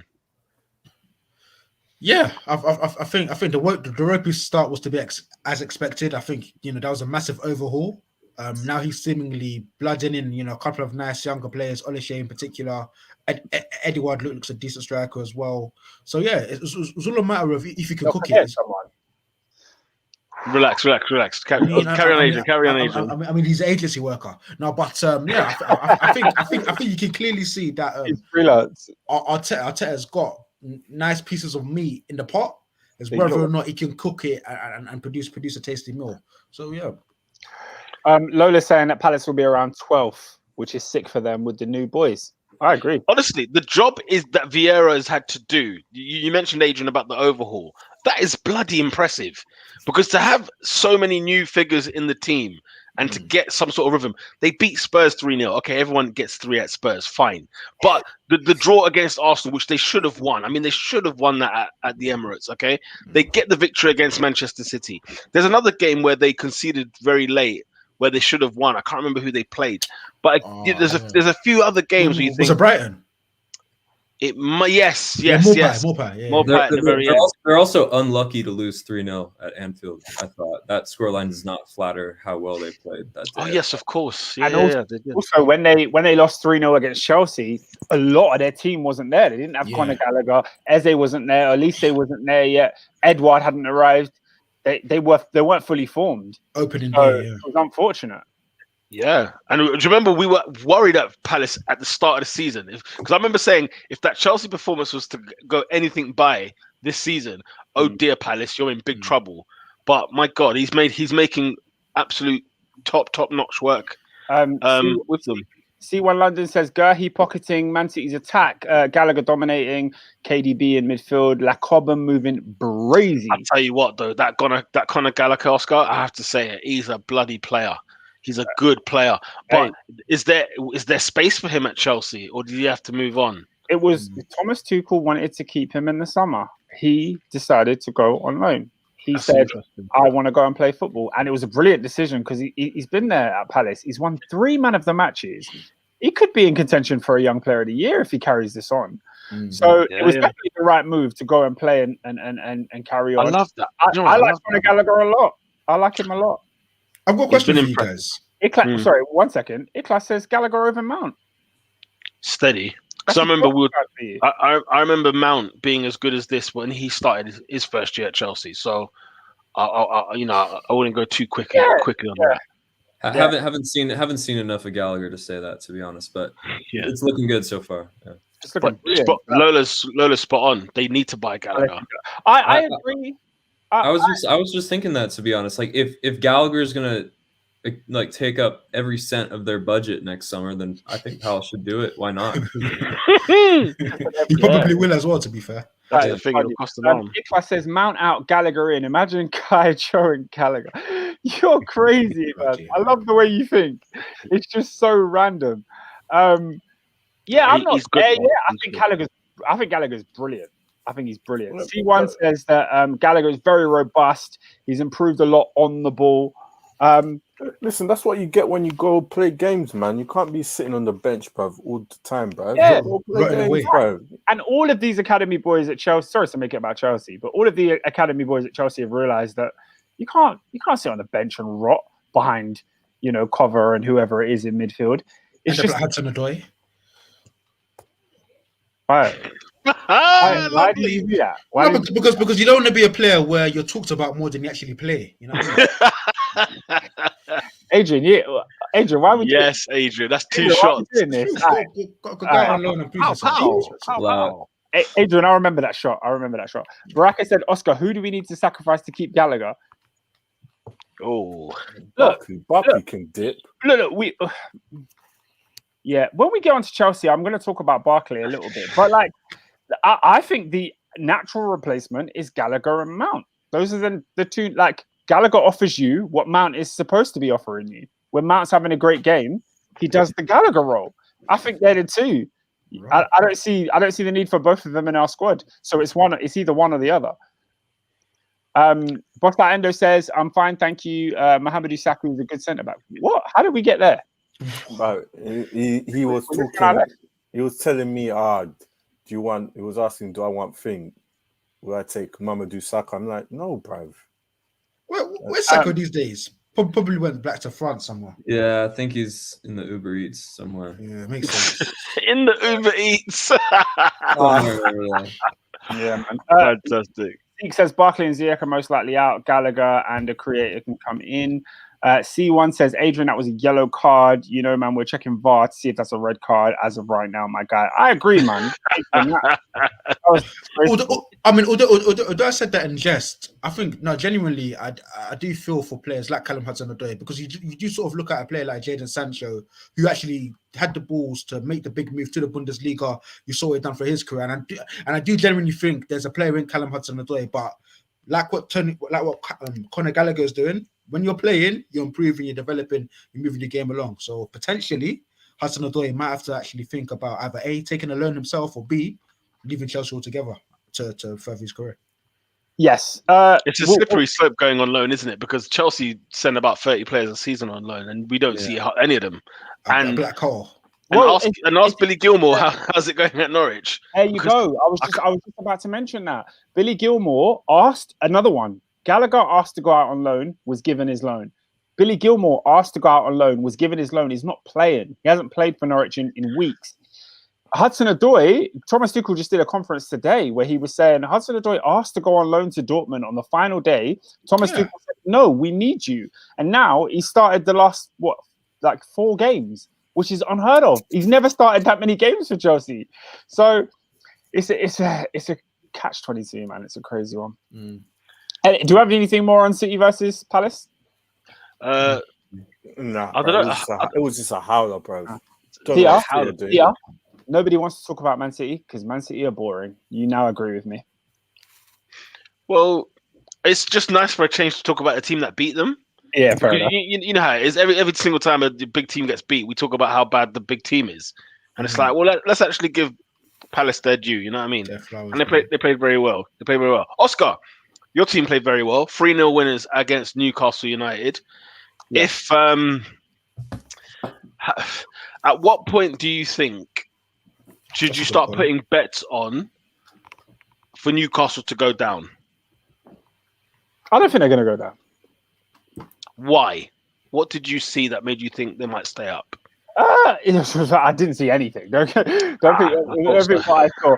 But my point has always been most teams that go down, they really, really struggle to get goals. I saw Alan Saint-Maximin, who's still, a very, very big gem in their side. I still see Callum Wilson. And I think when it comes to crunch time, those guys will bail them out and get a couple of goals. And I think, we're still waiting on them to bring in a new coach. They haven't got a coach yet. Once they get a decent manager who can figure out how to organize the shape of the defense so that they're a little bit more robust, because that midfield is like water, man. Hayden is a terrible footballer. Oi, leave Hayden alone. Hayden gang. I know he's Arsenal Academy, yes. Yeah, Hayden gang, come on. But the guy is absolutely shocking. He literally just takes people out for the sake of it, man. Horrible footballer. Oscar. Yeah, no, I believe in Newcastle. I think they'll stay up. Oscar, Newcastle United had 20% possession at home. They had one shot on target against Chelsea. Yeah, I want to know what you saw, because you said that they score goals. Now, no. When did I say that? Well, you said that you get goals. You know what you said when a team is getting relegated, blah blah. They struggle to score goals, but you don't necessarily see that with Newcastle. I get they got Callum Wilson. In comparison to the teams that are around, I mean, you've got Norwich City are in this league. Yeah, 3 teams go down. They're not scoring a goal for but 3 teams go down. Whether you finish 20th or 18th, the lot of you go down. But fair enough. I think they'll have enough, and I think they'll invest in January. What's your thoughts on the rumor of Unai Emery joining the Magpies? That's a horrible move. Yeah. Why? Whoa, met with such hostility. Why is that a bad move? Why is that a horrible move? Okay, I just don't see Unai as the relegation dogfight type. Yeah, I think that's fair, and I think if you have an unlimited bag to throw at somebody, why would you throw it at Unai Emery? Because he's a good manager. No, you're right. He's a good manager, but it's going to take someone better than a good manager to keep them afloat, get them out of the championship if they go down, and then take them into the Champions League. So you're looking at 3 different profiles of manager that you could potentially need there. So they're in a really sticky situation, and I really hope they do go down, because it would prolong their inevitable rapid ascent into the Champions League by like 2 or 3 years. So, and it would make it hard to attract, some serious talent if you're playing in the Championship, regardless of how much money you're paying them or if Newcastle are a big club or not. So yeah, I really do. Who should they recruit then? Who should if it's down to you, you're the owner of Newcastle United, you're looking at a plethora of managers. Where are you looking? I think they're furious that Claudio Ranieri got taken. Yeah, if I'm the best choice, he would have been the Claudio Ranieri. Yeah. He went down with Fulham. Have we forgotten? Is our site gone? He's perfect because he's of the caliber that's like, okay, you're a good enough Premier League level, and they're not. They are not, no, guys. Newcastle United are not. Claudio, I'm talking about Claudio is a good enough Premier League level because Newcastle. Let's agree. Newcastle shouldn't be in the Premier League. Newcastle need to hire a temporary stopgap manager, outside style. They need a mercenary to keep them up, just to keep them up. A mercenary that knows he's leaving in the summer, and someone, and you're going to pay him enough money that he's okay with that. You essentially need to find someone like Sam Allardyce, maybe not Sam Allardyce, but that's what I would do now. Because that's what I said. Someone like Sam Allardyce, maybe guys, not. Listen, it goes to show. It goes. I disagree. It goes to show that Steve Bruce done a phenomenal job at Newcastle. That team is a shower of crap. Guys, take away Callum Wilson and St. Maximum aside.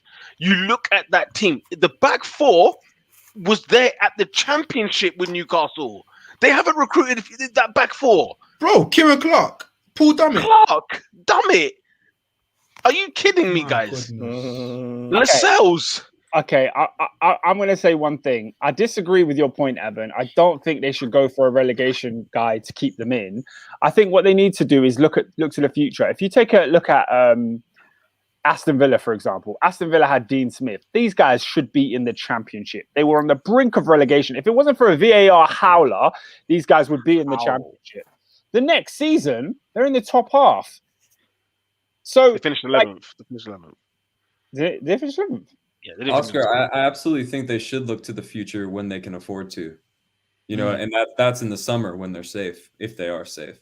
I wholeheartedly agree with your approach, but there's things that need to happen in the next 7 to 8 months first. You know what I mean? And it's not necessarily going to be fixed by Unai Emery or Houssam Aouar in January. You know what I mean? There's bigger problems there, and we just talked about them. There's Paul Dummett-sized problems at Newcastle United. Do you know what? That is the first job for every listen, to every manager that's watching this Top 4 podcast. When you go for your interview at Newcastle, the first thing you have to answer is what are you going to do about the back four, including the goalkeeper. You need to sort out that situation first. Forget the front. I think Paul Dummett-sized problems would be the title of this when it goes on iTunes. It's definitely the title of this podcast for sure. But Oscar, do you know who would have been perfect for Newcastle? Who's that? Rafa Benitez. Oh, stop it. Lola says Newcastle relegation party, God willing. Rafa Benitez, by the way, just got beat at the Molineux. It's 2-1 full-time over there. Wolves win. Everton second defeat in a row. That's 4 wins in a row for Wolves, by the way. Hey. Bruno Lage. Yeah, they're looking all right against Man United. Bro. Did I not say it first? When Bruno Lage came to the camp? You were giving him his credit. You were giving him his I was billing up stacks for him. That's what I'm saying. Didn't know who the geezer was, to be fair. Yeah, I had no idea. I only knew of him at Benfica. I didn't know the guy pages. Zeke says if Burnley gets relegated, I'm partying. One thing I've also learned within the last 5 to 6 years is Burnley don't get relegated no matter how at any given stage. It never happens, so never pray for it. Just pray that. Just pray you don't get Sean Dyche once per season. You can learn to live with Burnley. Do you know what? Yeah. Do you know what's so funny, Evan? It's not even they're never in the battle either. It's never like 5 games to go and they need to get. Can they win here? They finished like 10 points, if not, or maybe even if they finished 5 points above the relegation zone, it was 5 points too late for the other teams to catch up. Let's put it that way. Yeah. They are never in the mix, and I don't understand why. It's not like Wigan where they were fighting. It never looks bad in April. It only looks bad in December. Like that's the latest it ever looks bad for Burnley. Yeah, crazy. And then Sean Dyche just you know, Ashley Barnes heads it down to Chris Wood, and they do that 10 times and it saves them. You know what I mean? Like they're inevitable. They're this living, breathing time capsule of early 90s English football, and they just pull it off every single season. And he's a mad genius. I have to give it to him. He's some type of evil scientist type. You know what I mean? Like, he's just crazy. Lola. Oh my God. That's just Steve Bruce's ass. He was working against them. No, I'm tired. No, come on. Listen, he's not a great manager. Don't get it twisted. He did phenomenal things with that club, because that 11 or that 15, if you will, right? Saint Maximilian and friggin' Saint Callum Wilson aside, it should not be in the Premier League. It shouldn't be. John Joe Shelby, both Longstaffs, Hayden, you've mentioned already, Matt Ritchie, Hendricks. No, guys. Manquillo, all right, back. Manquillo. No. Both Longstaffs, as if one wasn't bad enough. We got the package deal. No, guys. Yeah. What you've just listed is horrendous. Oscar, it's horrific. Do you know Emil Kraft, Almiron, Joe How Linton? did he take it to score a goal? No, guys, Joe Linton, Ryan Fraser. You know what I'm saying? Jacob Murphy. There are some players, Dubravka. There are some players in this squad, guys. And Zeke says, unfortunately, Evan is right. Baraka says, unfortunately, Evan, you're right. Look at what Sean Dyche is doing to us, man. Look at this conditioned punishment. You know what I mean? Look at what's happening to us. Baraka says, finally out here fighting for life every season. This season is Cornet. That will just sort of come from nowhere, save them. They're comfortable. Chris Wood will still get 10 goals this season. Yeah. And he'll make it 5 years in a row that he's got 10 plus goals. Bloody hell. Hey. You know what I'm saying? Can I talk about Chelsea? Yeah, of course. Because we've been talking about Newcastle for far too long. C1 London says, Oscar, why aren't you talking about my star boy Reece James on the left foot? You know, Hakimi who, Walker who, Wan-Bissaka who, Cancelo who, Trent who? Whoa, steady. My right back. I like that he's left that Tommy Ass. I like that. Keep Tommy Ass out your mouth. Yeah, he's living on the radio. Yeah, Is he not? Yeah, we're talking about. But give these Chelsea fans an inch. They'll take them out. For sure. Hey, but it's nowhere near as bad as the Wan-Bissaka comparisons. You know what I mean? I can't live with those, man. I can't live with those. Yeah. £50 million man for an malnourished right back. Nah, you're all right, man. Breakdancer, bro. People, where did that come from, by the way? What's that? Like the whole, like we say about Wan-Bissaka. Like, look at him. Just look at him. No, I'm not. You know what? Yeah. If you ever when you watch the City game on the weekend for Man United, right? Just spend 5 minutes on Wan-Bissaka. Just it doesn't matter where the ball is. Watch him. Watch him for 5 minutes. We'll talk again next Monday. We'll talk again. Yeah, it's a harsh one. Iklas says £50 million. Come on. Reece James and Chilwell over Trent, Alexander-Arnold, and Robbo. See, you need to stop there. Have they won league titles? I don't think they have. Robbo and TAA have won Champion League and Premier League. To be fair, they're halfway there. I mean, you're talking to the two defenders who hold the Premier League assist record for defenders. You know. Oh well. I don't even go that far. 4 weeks ago, Marcus Alonso was starting left back for Chelsea. So how all of a sudden Ben Chilwell's now the best of the business? Listen, bro, I gotta say, on real talk though, I'm really happy for Ben Chilwell because he was a guy I learned was struggling with some mental health things. And really, yeah, according to my Chelsea friends on Twitter, he was struggling with some mental health issues. That's what Tuchel said. Yeah, Tuchel said that he didn't play in the Euros and he came back and Marcus Alonso was doing really well, and then mentally that was quite hard for him to handle. I don't know if there was other mental issues that were going on. He's come back into the side. He's scored a lot of goals and he helps us attacking wise as a team going forward. He's so much better than Marcus Alonso. Ball progression, passing. And then when it comes to defensively, Marcus Alonso could never defend and Chilwell's decent. Like he's not an amazing defender, but Oscar, on your 3-0 victory, right? Couple of things. Yeah. How can we talk about how bad Newcastle's defending was for all 3 goals? Wait there.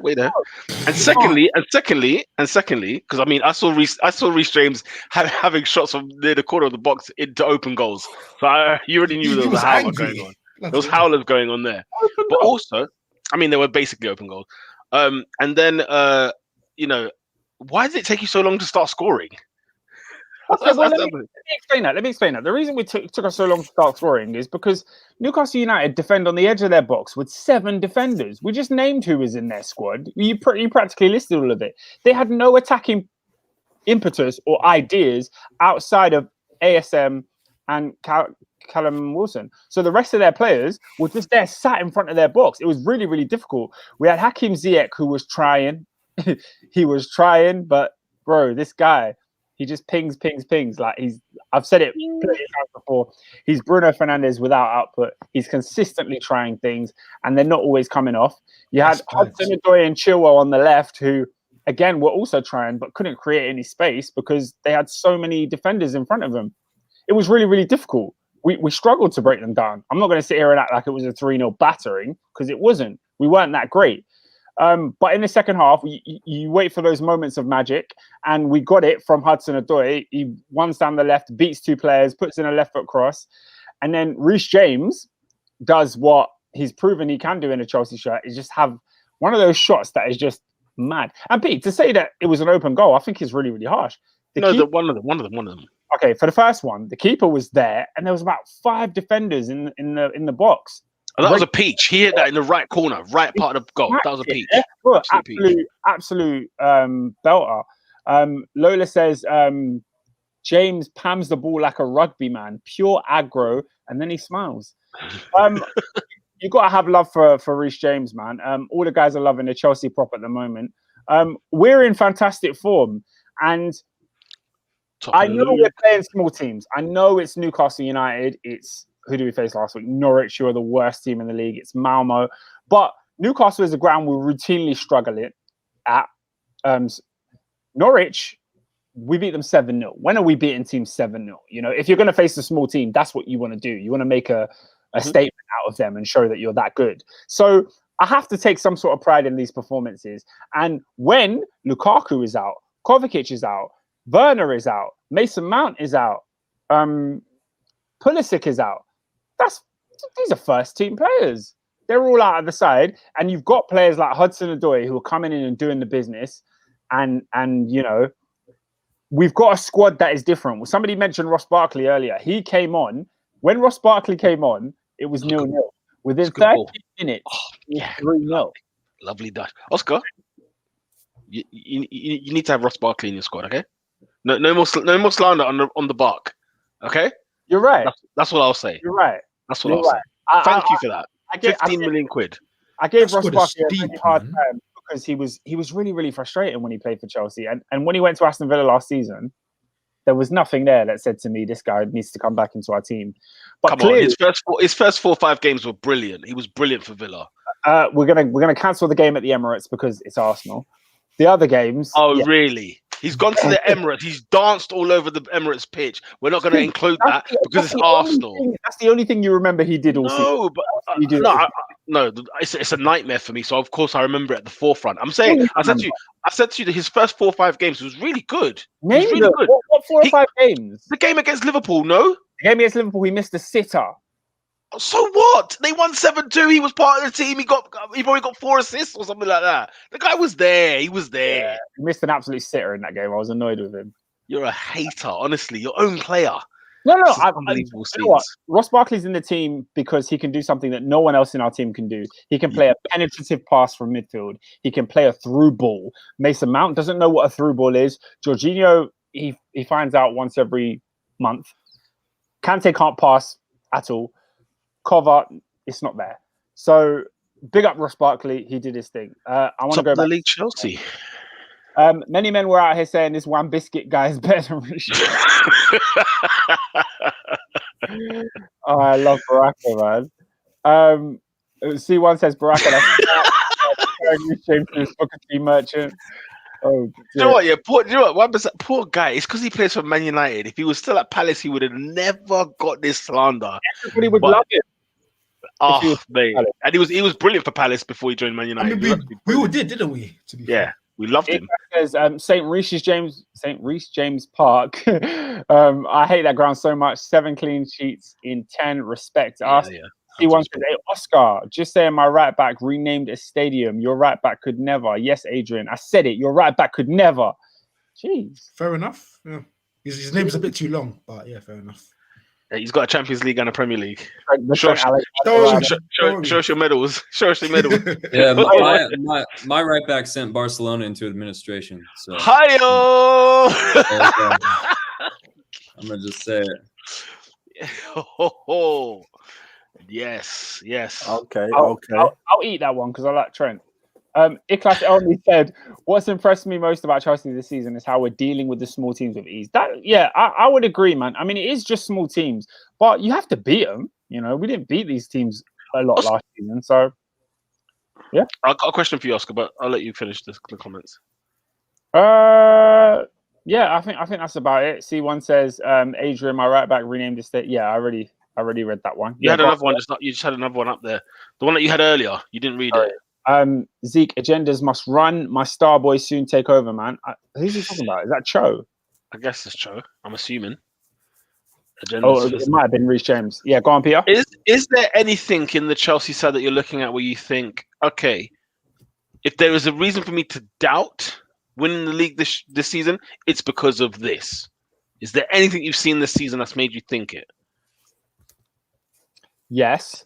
I think my main issue has been, like, I've predicted Liverpool to win the league at the start of the season. I still think that's going to happen. My main issue is that I felt like Chelsea would lack consistency when it came down to it.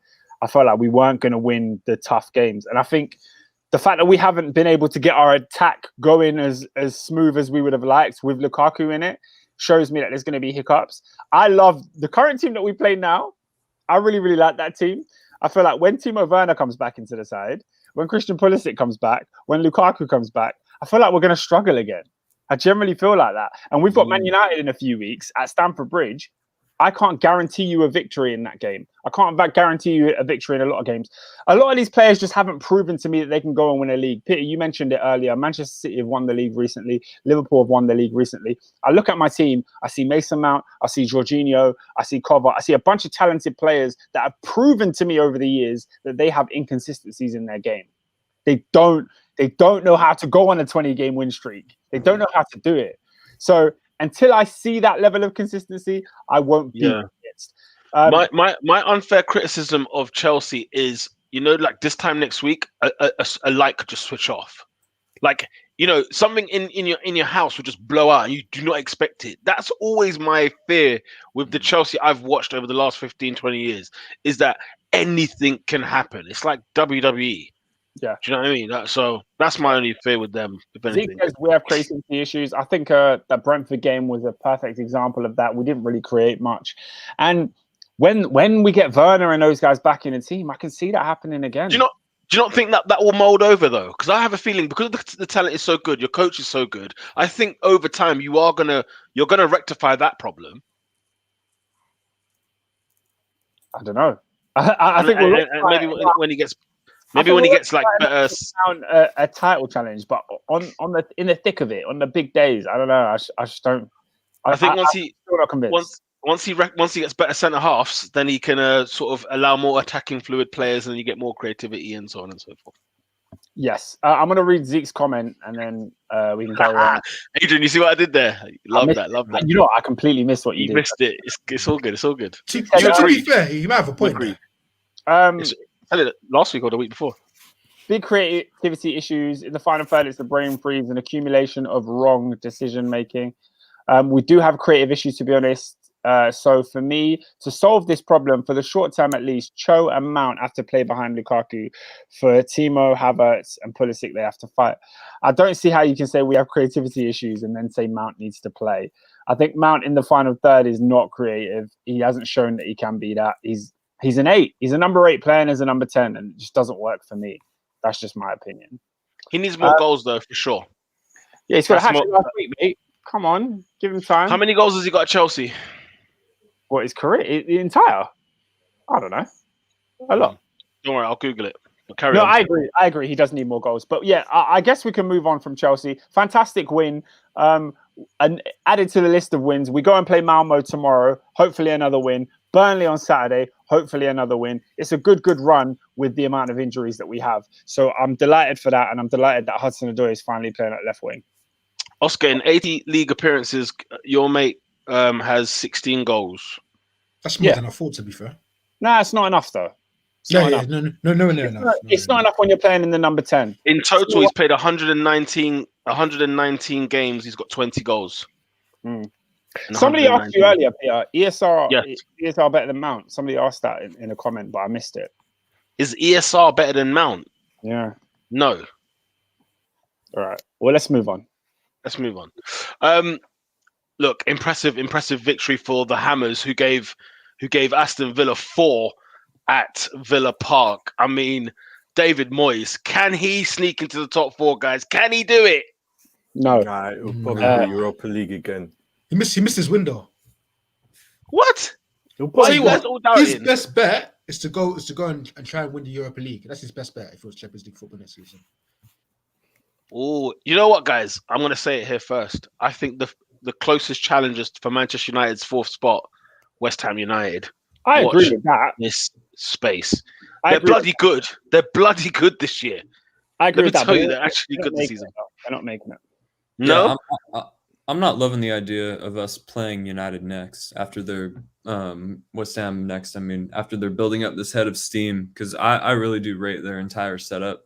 I'm really happy for them just because they've endured so many years of just mediocrity, like misery. You know what I mean? Yeah. And even though Moyes is a former Everton and Man United manager, I'm happy for him as well, because the way he was sort of discarded by West Ham the first time around just leaves a sour taste in your mouth. You never like to see it. So, yeah, but I'm definitely not looking forward to playing them. Even though every single time we seem to go play West Ham away, we seem to absolutely have no trouble whatsoever. So, but I don't like stats like that. At any given time, I can play any team. To be honest, it can change, isn't it? He's working wonders there. Big up, boys. I think specifically this season, he's got me on the Declan Rice hype train. I actually think that he's really good. I wasn't sure how good Declan Rice was. I didn't think he was bad, but I didn't think Declan Rice was 80 million pounds worth of talent. But yeah, neither did I. I still don't think it, but it's become less of a ridiculous take. So he's got a solid spine, and it should just be about keeping that spine healthy, and the sky's the limit for them, really. Yes, I totally agree. I genuinely think they're going to challenge Manchester United for 4th place. They're genuinely. I think when February, they will still be in the hunt. March, I think they'll be in the hunt.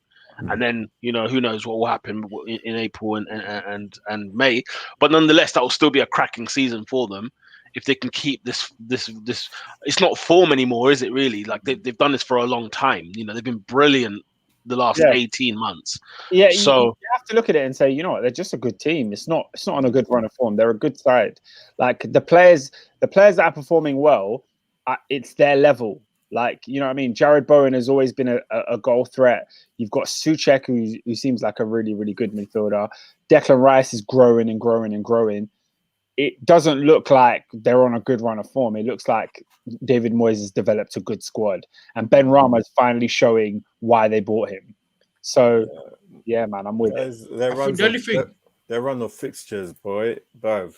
Is it peak, The Memphis Bleak. Let's have a look at their run. What? Talk to us, bro. What they got? Right, Europa League, Genk, Liverpool, Wolves, Rapid Vienna, then Man City, Brighton, Chelsea, Dynamo Zagreb, Burnley, Arsenal, Norwich, Tottenham League Cup, Southampton, Watford, Crystal Palace. But you know what it is? I fancy them against the big teams. Like when I see Liverpool, Chelsea, Liverpool, Chelsea, City. I don't fear for West Ham. I think they can get points in those games. No, but it's the run of games that is constant, back to back. 3 days, 2 days rest. It's just. And that is my point as well. And Antonio, like I feel like he's their only number 9, and he's so important for them. And historically, he's quite injury prone. Like that list of games David has said, I don't see Antonio playing in all of them. And in my opinion, I don't think they've got a number 9 to do what he does for them. He's so important to everything they do. It's the nature of those away days in the Europa League as well. These are not trips to Madrid and you're back within a couple hours. You know, you're going to all sorts of obscure places in the Europa League. You know what I mean? So, you know, you could be in Azerbaijan playing in the Europa League and have to come back, you know, in 48 hours you're playing in the Premier League, because we all know that the Premier League doesn't exactly look out for their clubs in European competitions when it comes to fixtures and things like that. All their fans. All their fans. All their fans, yeah. Luckily, it's just Croatia, Belgium. I don't know what the other one is. Vienna's Austria? Yeah. Is it Austria? Yeah, they're both Belgium teams. And Croatia, Belgium, and... Which is not too bad. It's just like Evan's saying, by the time you've flown back, when's your training session for the game that's in 2 days' time? Sunday, do you know what I mean? It's horrible. It's a horrible... Like, I know we make all noise about Thursday, Sunday, like to say Champions League's any different, but there's something about the fact that you lose a day flying, then you may not have a day training. You know, you might have one training session and then you're playing Liverpool at home. It's like, for goodness sake, you know, It's so tight. It's so tight. It's so tight. So tight. Couple more comments on that game. Lola says, see Rice loving the French music. Off in the changing room. Shout out Ben Johnson as well for that great goal and great celebration. I don't know if you saw that. Look, there was a video by the way, school doing this celebration, and then he did it in the game. It was good. Bro, I want to give credit to Lanzini's pass, because the play was superb, and Lanzini could have just buried it himself. But the fact that he looked at that extra pass, who was the tapping? Was it Bowen? I thought, lovely stuff. It was Fornals, not Lanzini. Sorry, no, it was Lanzini. It was Fornals. No, it weren't. It was Lanzini, because Lanzini, what's it called? Bowen points to Lanzini in the celebration. And they start hugging each other. I'm 99% sure it was Fornals. Fornals scored a goal. I'm saying Lanzini's assist for Bowen's tapping, I'm talking about. Okay, I thought it was 4 hours, but my bad. Just because they're two guys that are Latin American, you know. I thought they both assisted each other. I thought that was the story. Boss Endo says West Ham going to move us up. That pitch suits our style of play. Mo Salah loves it there. 3-3 is his prediction. Ikla says Jared Bowen is a baller. There's not much else to say on that game other than Villa. Dean Smith. It's looking a bit scary. When Diaz was stinky as well. Listen, that is scary over there. If you're a half decent manager, you might want to have your eye looking at Villa Park as well, because I think his job is definitely at risk. If I remember correctly, they're sitting in 15th in the table, so I would look very, very carefully over there. Probably the worst game of the weekend, and it didn't include Burnley, which it should do. Norwich 1, Leeds United 2. I mean, this was a bad game, and the fact it was on TV. Look, Peter, we don't have to talk about this game. There's nothing else to say other than Norwich, get out of my league. Get out. It's out of my league. Oscar, they were the better team in the first half, though. It was all Norwich in the first half. Well, it's a good job that football matches don't end after 45 minutes. No, you are spot on, my friend. I've had enough, all right? The way they've treated Billy Gilmore is disgraceful, all right? It's nothing short of disgraceful. And Oscar, do you know what's sad as well? Seriously, I've had enough of Norwich. Lola mentioned survival modes. These guys ain't trying to survive. They're just here for a piss up for a year. You might as well play Billy Gilmore. Let them get because they all know from top to bottom they'll be back in 2 years. Yeah. I forgot to mention Lola's comment from earlier. She was talking about Ozan Kabak. Wow. Liverpool. Wow. You lot have sold a dud over there. That is a dud right there. Oh my God. Yeah. People wanted us to sign him as well. Yeah, they were asking for it. Yeah. Yo, I like Kabak. I quite like. At Liverpool, I quite like. He seems like a nice guy. Ever since he cut his hair, I was like, nah, this guy, he's got that hair back. Yeah. Right. Burnley beating Brentford 3-1. Surprising result. One of the surprising results of the weekend. Burnley winning 3-1 against Brentford. They were home. Look, like the Brentford that everyone's been waxing lyrical about this season, right? Yeah, and then they go to Burnley and eat 3. We should all be happy about this result, and here's why. Brentford, this is your rite of passage into the Premier League. We've all held a shitty defeat to Sean Dyche at the time. This is you earning your stripes in the Premier League. This is your growing pains. Yeah, everyone's been reduced to Ben Mee's level at one point in their Premier League career. Everyone's been reduced to that level. So this is you guys holding what you need to hold. It's your badge that you have to wear. Sorry. Agreed. I guess that means they're now established Premier League club now. Yeah, no, they are. Yeah. They're an established That's the mark. That's the mark now. Big up CFC Huncho. He says, I was telling me about Burnley. Nobody wanted to hear it. But you know what? Burnley fan I've ever met. This is why they stay up. This is why they stay up. Because they're not curious. They beat Brentford 3-1. Oh, okay. But these 3 points add up. They're never worried. Bro, it's Chris Wood, man. You can't escape him. You can't. 10 goals guaranteed. Lola says that Burnley-Brentford game was a game that was coming. Brentford are going to go through it, and Burnley needed their first. Do you know what? Yeah, I was going to say, do you know what I love about this Burnley talk? Everyone's like, yeah, this is it. I'm like, it's their first win of the season, man. It's not even like it's not like they've had like 2 or 3 wins this year. It's their first win of the season. Yeah, my God. Reed Hunter is coming. Once they have the 100 million window, it's big. Where did you find this guy? Oh my God, that is making me cry for sure. You know what's sad? Yes. Has Sean Dyche in the 5 or 6 years Burnley have been in the Premier League? Has he spent up to 50 million quid? How much is Kante? His net spend is like minus 10 million quid. I swear. Well, Kante's probably half of it. Probably half of whatever they spent in the Premier League. Oh alone. Wow, you guys are making my head They give hurt. that man no money, and he still goes out with That is what every that- single year. Guys, that is what you call a working class man. That is a working class manager at his best. You're not given any tools but make bricks. You better do that now. You guys know the one missing piece of the Burnley puzzle that would just cement their legendary status was if they did the Tony Pulis Rory Delap thing with the long throws. They need a long throw specialist. They should hit up Rory Delap and see what he's doing. Sorry. See if he could just come on, take some throws. You know what I mean? But it would actually be very, very good for their team. They would kill on long throws. They would score. They're too set getting up there. Why hasn't this been a priority? Why don't they have like the towels? You guys remember like Tony Pulis? He asked the ball boys to put towels around the side. I remember it? Of course. That's the last missing puzzle for Burnley. The lap for Stoke done 3 long throws into the penalty area. We conceded 3 goals at Stoke. I'll never forget it. I can never forget it. We conceded 3 goals on a long throw. What's the name of that midfielder? Olifinjana. I ain't seen him since. He scored that goal against Arsenal, and then he went away. Honestly, people score worldies against us, and we never hear of them again. They never do that ever again. Stoke was such a horrible. It's a horrible ground to go to. Hey, I watched Man United literally build Makeda in a lab and then discard him after he scored a title-winning goal in 2009. That dude did nothing for the rest of his career. All he did was hit a screamer. Yeah.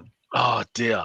Hunter said they spent 59 million and stayed up 5 years. Camavinga was meant to be coming, but we moved.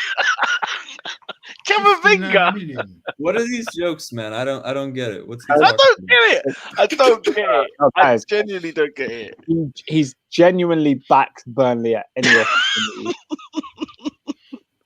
What does anybody see at Burnley? Whenever Burnley win, I think of Hunter. I saw Chris Wood score on the weekend. I said, flipping it. I know Hunter is going to be talking about this. It was a banger. It's their first win of the season, for crying out loud. This is November. You know what's funny? This team made the Europa League. Like, if we forget, if our memories are not short enough, they made the Europa League one season. They got eaten up alive. Don't get me wrong, but my God, you've lived life. Honestly, we've lived a long life. All right, P, let's keep it moving. Watford, who won 5-2 away at Everton, lost 1-0 at home to Southampton.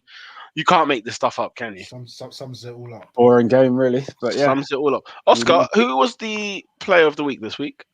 The player of the week, maybe I'm a bit biased, but I'm gonna say my player of the week was definitely Reece James. I thought he was excellent. I think he's been excellent for a long, long time, keeping a lot of clean sheets. But when you score 2 goals from a right wing back position, and those are the first 2 goals that win you the game. Bear in mind, Chelsea 65th minute, it was 0-0. You know, we were looking for a long afternoon if we didn't score soon, and he pulls out with 2 match winners. So, yeah, it's got to be Reece James for me. Interesting case. My man's going to be Aaron Ramsdale because I think he is the reason we win the game all in all. Without his saves. By the way, his save for the Maddison free kick, my God. Okay, my God. You know, the free kick could have been more in the corner. As in, it was there's always one, isn't there? There's always one. If that goes in, are we like... Yeah, free kick, or are we saying Peter? There's 2 I'm afraid because I'm with Oscar here. I think he made it more harder than it had to be. Personally, he made it harder. Bearing in mind, he dropped one way. The ball was in the air. He still went palm. I don't think Boss Endo knows what we're talking about because he said that save is so overhyped. It was going wide anyway. Wide? I think he's talking about maybe the second half. Okay. For me, the impressive thing about that save was the follow up from Vardy. Like that, in my opinion, like it was a little sharp. But the free kick save, bro, it was central. It was as central as it gets. Yeah, and he's gone at it one handed. The thing is, he was beaten. He was beaten, and he still managed to pluck a save out. He shouldn't be beaten from there. He wasn't beaten though because he saved it. Yeah, but he shouldn't have saved it. He shouldn't have saved it. How have you got that? He was beaten. Yeah, Lola says Ramsdale, brilliant passing, clean sheet, and a brilliant save. Come on, Ramsdale. Evan, who you got as the player of the week? Does this have to be someone from my own club, or can it be anyone? No. It could be anyone. Who's your number one? Yeah, it could be anyone. I thought Mark Cucurella was outstanding for Brighton against Liverpool. There's some standout performers. Trossard obviously gets a goal, and Mwepu had his great goal. It was my first time seeing Mwepu play. I thought he was great, but Mark Cucurella is someone who I think can go really far in the game. And if Tuchel stays around Chelsea for a while, I think he should be Chelsea's number 1 target for that left wing back role if they feel like moving on from what they currently Interesting. Wow, chilly disrespect. Well, do you see Brighton put on their Twitter account basically an image of Cucurella, and it was like having Salah in his back pocket. Yeah. And it was just like, yeah. Yeah, I mean, hey, they're a small club trying to increase their social media blueprint. I'll allow it. Exactly. Yeah. Exactly. No, the Liverpool fans were not happy though. If you saw the comment underneath that tweet. We're a sensitive group. I will say. It's like you can't be in the back pocket. Talking about. Let's keep yeah. I guess we got to continue on. CFC Hunter says Maddison free kick was the camera's fault. It was straight down the middle. Nah, you guys are haters, man. I agree, man. This is hateration. I said it was the cameraman's fault. Lola says Cornet for being the dark black man in Burnley and still being alive. Hunter says Cornet for player of the week, in my opinion. Yeah, of course. Of course, it's your opinion. David, player of the week. Come on, guys. Let's get this rounded up. Reece James. AD. Yeah, Reece James. But I thought Declan Rice had a really, really good game as well. Very impactful. Well, I'll tell you what, Martinez made it a lot easier for him, though, didn't he? How's he scoring from that far out? He should never be scoring from that far out. But by just him sort of winning the ball on the edge of his own box. Ernest, who's your player of the week if you're there? 3, 2, 1.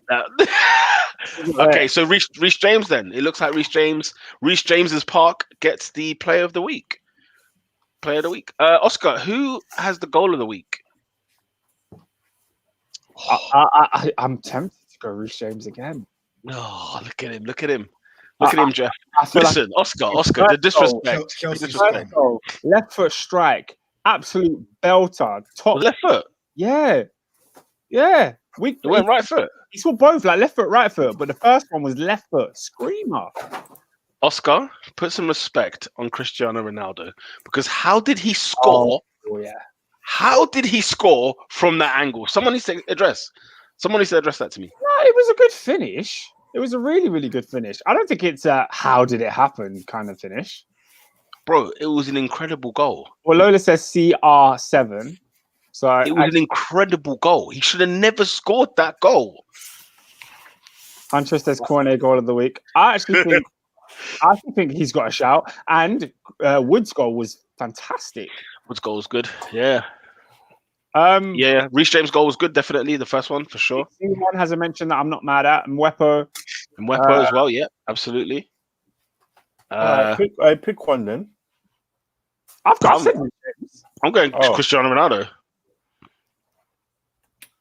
I would give it to Mwepu if I was 100% certain he was trying to do it. I think it's a cross become shot. Take nothing away from it. It was going in the second it left his boot. We call that a Theo Walcott cross come shot. Yeah, definitely. But yeah, I would be happy. I think Ronaldo. I think Ronaldo's goal is a bit crazy, but Chris Wood. Let's give it to Chris Wood. Chris Wood. Yeah. Do you know what? Yeah. Do you know what? I'm tempted to give it to Ronaldo as well, just because that pass from Bruno Fernandes was inch perfect. Yeah. Yeah, we'll give it to CR. I'll say CR7. And Adrian. And Mwepu gets an honourable mention. Yeah, for sure. Yeah. I really like James, mad tech on your weaker foot, but CR7 is a different breed. Like, you never lose finishing. I don't care. He could be playing at the age of 57. He can produce that. The finish doesn't lose. Cristiano Ronaldo gets the goal of the week. Oscar, team of the week. This is a tough one. It is a bit of a tough one. There's some goodies in there. I'm gonna go Crystal Palace. Yeah, that's my one. You got Crystal Palace for sure. Yeah, winning 2-0 at the Etihad. Brighton could also have a mention for getting a draw at Anfield. Arsenal winning at the King Power Stadium. Burnley winning 3-1. West Ham giving Villa 4. I mean, there's a lot to digest. Chelsea got 3. I'm going Crystal Palace, bro. Yeah, the truth of the matter is, Palace sorry, go ahead, Evan.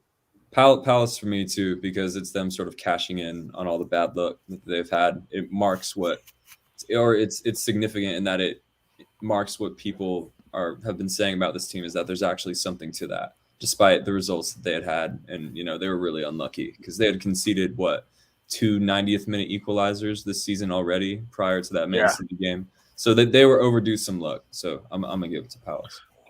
Go on, and a lot of people agree. And Boston says Palace or Arsenal. Palace for me. One says Palace or Brighton. Honourable shout out to Arsenal. And then Lola, Uncle Patrick. Vieira. Whoa.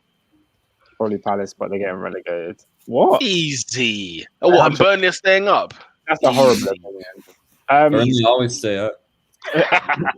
Abdi says Man United bounce back ability, 3-1 win away at a rival ground. Not really a rival, but 3-0 away at Tottenham is still a good result, and they had to be mentioned. They had to be mentioned for sure. Great result, but it's not Etihad. Yeah, but we're going to give it to Crystal Palace, who've done a phenomenal job. Also on the Palace thing, I think big up Zaha as well, using the dark arts in his favour. Yeah. He did indeed. They got the 3 points, and the Eagles fly on. Palace, Newcastle, Norwich, bookmark it. They're all going down. C1 said, wow, what an absolute howler. And I agree, it's a howler. It's a howler. David, who's not that guy? I don't have anyone this week. What do you mean you don't have anyone this week, lad? You don't have anyone. What do you mean you don't have anyone this week? There's been no howlers, bro. No, there's always howlers. There's always a howler. They've been behaving this week, bro. They ain't been. Oh, can I say one? Can I say one? I don't know who to give it to, but I just want to give it to this organization as a whole. You are the third most. No, wait. You're the third most relevant domestic competition in the entire UK, and you decided that you were going to have your first round of games on a Tuesday, your second round of games on a Wednesday. Well, normally, following the Wednesday games, you would have the draw for the next round, wouldn't you? Instead, this organization decided that we were going to hold the draw on Saturday so that the draw for the next round, the quarterfinals of this competition would be held and hosted by Soccer AM, a television show that hasn't been watched since what, 2008? What was the last time anyone on this channel watched Soccer AM? What? Answer me that question. Have I ever watched Soccer AM? A whole episode? I tell you what, the last time I watched Soccer AM, they used to get women to come out on the stage in football. Oh my god! They ask how old they are, and when the girl would go, "Oh, I'm 21 years old," everyone would go, "Wait, she's 21." That's how legal, legal, right? The fact Oscar, you know that. You know the fact that you just reeled that out. Sorry, Oscar. The fact that you reeled out what you last saw when you watched Soccer AM. They used to bring out chicks in football kit. I can't believe it. What a howler! What a howler! It was Evan. I don't know if you've ever had the misfortune of having to watch Soccer AM.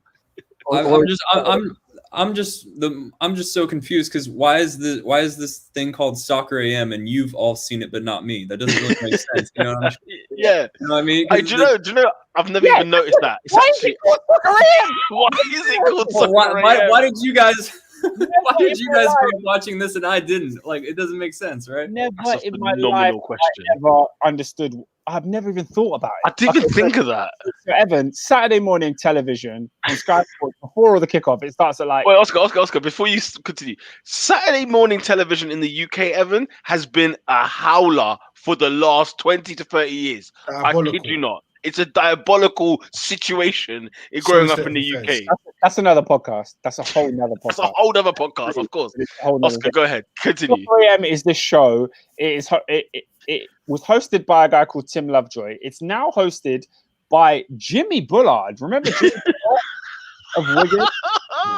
It's just a show where they talk about football in like a banterist way. It's not serious. But back in the day, before cancel culture existed, back in the early 2000s, it used to be quite laddie, like boys banter, like a boys club. Frat boy. Yeah. So like I said, they used to get girls to come out wearing football kits, and they'd be like, "What team do you support?" And obviously they'd be wearing the kit, and the girl would be like, "I support Sunderland." And they'd be like, "How old are you?" And then the girl would say an age, and they'd be like, "Oh yeah, she's legal." It was He's a howler. Horrible show. But anyway, the point I'm making is the people, the organization that I'm giving not that guy to is the Carabao Cup, because they decided that instead of hosting the Carabao Cup quarterfinal draw after the rounds like you normally do, they were going to put it on Soccer AM. And I had to sit there and watch Soccer AM for about 45 minutes before I realized the draw wasn't, because I thought the draw was going to be at the beginning. The draw was taking place at the end of the show. So for about, it worked then, didn't it? It got more eyeballs on that screen. Oscar should never do that to me again. That was disgraceful. Oscar, can we talk about the inception of the Carabao Cup? Because do you remember its first ever third round draw when it became called the Carabao Cup? Do you remember how the draw was taken, when it was taken, it was in China, where it was taken? Yes, it was in China, and it was done on Periscope. You could only watch it on Periscope. Yeah. And it didn't start on time. I remember we were leaving the office because it was starting at 5 p.m. And we were leaving the office. We go, okay, cool, we wait for it. Bruv, it was like 6 o'clock. It hadn't started. Bun this. I left. I'm on the bus on Twitter watching their Carabao Cup live draw. And it was an absolute howler. It didn't happen for about an hour and a half. And it was done, I think it was done in Thailand. I think it was done somewhere in Thailand. And Man City were including this competition when they said they won the quadruple, by the way. Most shameless thing I've ever seen. Jesus. Oh yeah. I'm with it. I'm that shameless. You're that shameless. Lola says Harold Kane should be not that guy for having one goal in after 10 games. Mouth breather. That's harsh. Oh, no, I meant the last part, by the way. Hold on. Actually, no, I already did that one. No. I already did that one. SW600 says, not that guy. The Brazilian League Grêmio fans invading the pitch and tearing up the VAR machine. I didn't know that happened. Hey, I rate that. Ain't that league called Serie A as well? I love that. Hey, we don't like the system. We destroy the system. I'm with that. Yo, Abdi, he says, what about Saturday Focus? It's actually called Football Focus. Oh, howler. Abdi, you're not that guy, bro. You're not that guy. I mean, to be fair, do you blame him? It's not like any of us watch it. To be fair, last week's not that guy was actually given to somebody who said a foolish comment on Football Focus. So actually, yeah. Funny that. CFC Hunter said, "Who's seen Mourinho sprinting?" Oh my god! The decision that went against him at the last minute, and he was speaking of gimmicks. The Italian referees need to calm down, though, man. Tell Boslack to chill, bruv. Now, Boslack is disappointed in you, David, because you own Not That Guy. Not That Guy is your segment. There was no howlers this week, man. What about in the PSG Marseille game where the guy managed to run out to the pitch and managed to get that close to Messi? Yeah, he got man got a selfie with Messi on the pitch. Boslack should get himself for last week's comments, bro. Yeah. Let's not even go there. Brandon Nelson, guys, checking in late. What's good, Brandon? It's all love. Reece James Player of the Week. It's all love. We got Brandon. We got the Chicago Crew. The Grandma fans forced the players to hide in the tunnel. That's absolutely crazy. Brazilian fans are just nuts, bro. I like it, bro. Them Argentinians. Jeff Stelling leaving soccer Saturday at the end of the season. Sad times, man. They've actually just tore up the whole. Another soccer. It's Soccer Saturday as well. What is the rationale for calling it soccer whatever when it's catered to UK people? It's a very good question. It's literally not on TV here. It has never been on TV. Dude, I grew up on Sky Sports. I could get that in California. I could get Sky Sports in California. You can't anymore. Yeah. I could in the 2000s. I've never heard of this program. That is that is crazy. It might just be alliteration, It's just because it's two S's together. Yeah. Probably as silly as that. Yeah, but that doesn't, as in Soccer Saturday makes sense, but Soccer AM, why? To be fair, it sounds better than Football AM. I disagree. I think it sounds the exact same. Both as corny as each other. Yeah, that's fair. Oh, that is so funny. I don't know why. Yeah, I guess that's it though. Unless anyone has another Not That Guy. Just Alex Oxlade-Chamberlain. And I mean this in a sympathetic way. This dude's lost so much to injuries. He has no business being in a top 6 team. Feel bad for him, but he is far below the level of Liverpool. He's below the level. Wait. I'm sorry. Didn't Oxlade-Chamberlain get an incredible assist? That's it feels funny to say because our 2 most impressive goal contributions came from our 2 worst players against Brighton, which was Ox and Henderson. Henderson, incredible shot inside 2 minutes, I think it was. Oxlade-Chamberlain, incredible assist. Probably won't hit a better assist in his entire career, and yet they were the 2 worst players on the field. That goal was fantastic. But I mean, that's why you actually got to watch the game, guys. If anyone's that's true. Hey, you know what, Evan? If I lived in California, I would be able to watch 3 o'clock games. I live in London with the stupid UK rules in which we can't watch 3 o'clock kickoffs. And I've learned all these weird things about the rules and television customs in the UK this summer, and that's definitely one for another podcast because I want to pick your guys' brains on that because I hear what you guys pay and I hear what you get in return, and it's a howler. It's not value for money. It's daylight robbery. It's daylight robbery. Daylight robbery. Evan, this season alone, I have ranted on the fact that 3 o'clock kickoffs are not on TV. I've ranted for about maybe 4 different episodes about this stupid nonsensical rule that is so outdated that was invented in the 60s. Yeah. Think about where television was in the 60s. That's when this rule was invented, and it still stands to this day. And I've had enough of it. Guys, I watched Chelsea versus Newcastle on a stream that kept cutting out. Do you know how frustrating it was? Was it in English? Yeah. Well, no, I had 2. Come on. One of my laptops that being sports. One of my phone was not English. But by the way, hearing the Arabic commentators say Hudson Odoi, it's brilliant. It's absolutely brilliant. Oh my god. No. I can't stand it. Oscar, do you want to see a howler of fixtures this weekend? Okay, because we're getting 7 days of football, ladies and gentlemen. You've had a little bit of a special tonight. Clocks have gone back. The clocks have gone back. It is bloody dark, ladies and gentlemen. Okay, it was still We need dark something to look forward to. when I left the office. But as much as you got the Champions League football, you got Europa League football on Friday night on Sky Sports. We're going to be entertained by Southampton at home to Aston Villa. Can't wait. Those are the games they're putting on TV in the UK, Evan. Those are the games. I'm not mad at that. And why are so many games? If they can't show these games, then why are so many of them kicking off at this time? I don't get it. I swear to God, like when there are 2 p.m. kickoffs, there's like 7 of them. Like I swear. Yeah, no, you're right. You're right. It's a joke. It's an absolute joke. Southampton Villa. I mean, I'm not entertained by this at all, not in the slightest. However, on the Saturday, 12 o'clock kickoff, Manchester United at home to Man City. Let's get your predictions. Man City win. Sete. Yeah, they're gonna win. They're gonna destroy them. It's gonna be ugly. City. Yeah. It's weird. If it was at the Etihad, I'd have more faith in United, but because it's at Old Trafford, Yeah. City just roll. They might hold 5 again. I can't lie. They might. Oh, please, in I the hope vein. not, I hope not. I need Oli there for a couple. Yeah, I need. No, Oscar, no, do you know what? Yeah, because if Conte's at Spurs, listen, if Conte's at Spurs, who is left to take over Man United? This could be even more hilarious. I mean, it might be Zidane, but really? Hunter says City 2-0. Yeah, comfortable. It'll be a comfortable beating. Yeah, I think it'll be a Pamage. Full house Man City to win away from home at Old Trafford. You want to know what's in the 3 o'clock kickoffs? Oscar, you're Chelsea at home to Burnley. Unless you're going to the game. I am going to the game. So I'll see Cornet and Chris Wood live in the flesh. Standing tall up against hopefully we don't get punished by them.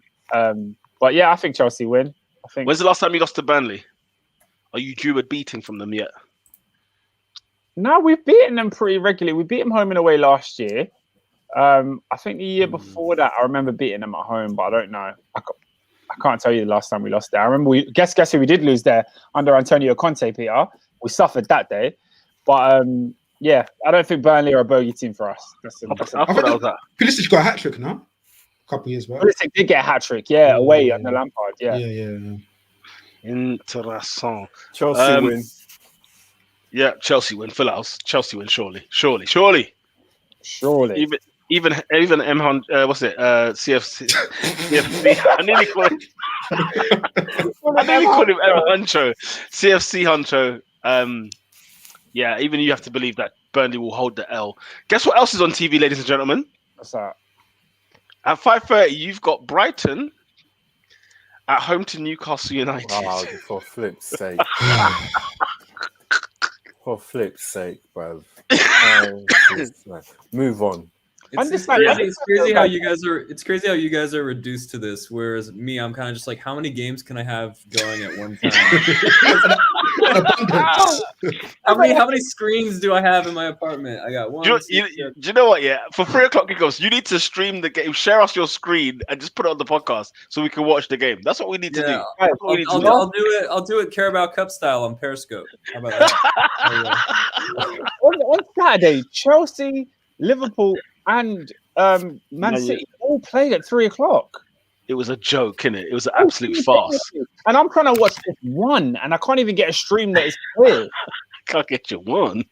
Horrible. It's the fact. What were we reduced to on Sunday, 2 o'clock afternoon? Norwich Leeds. Oh my God. Abdi said, "Why is the Manchester derby at 12:30? Kissing my teeth. We're gonna lose now, 3-1." Like the time makes a difference. That's the reason you're going to lose, because it's at 12:30. Listen, at 12:30, midnight, 7:45. It's going to end the same way, I'm afraid. Look, Luke Shaw will be just coming off a full English.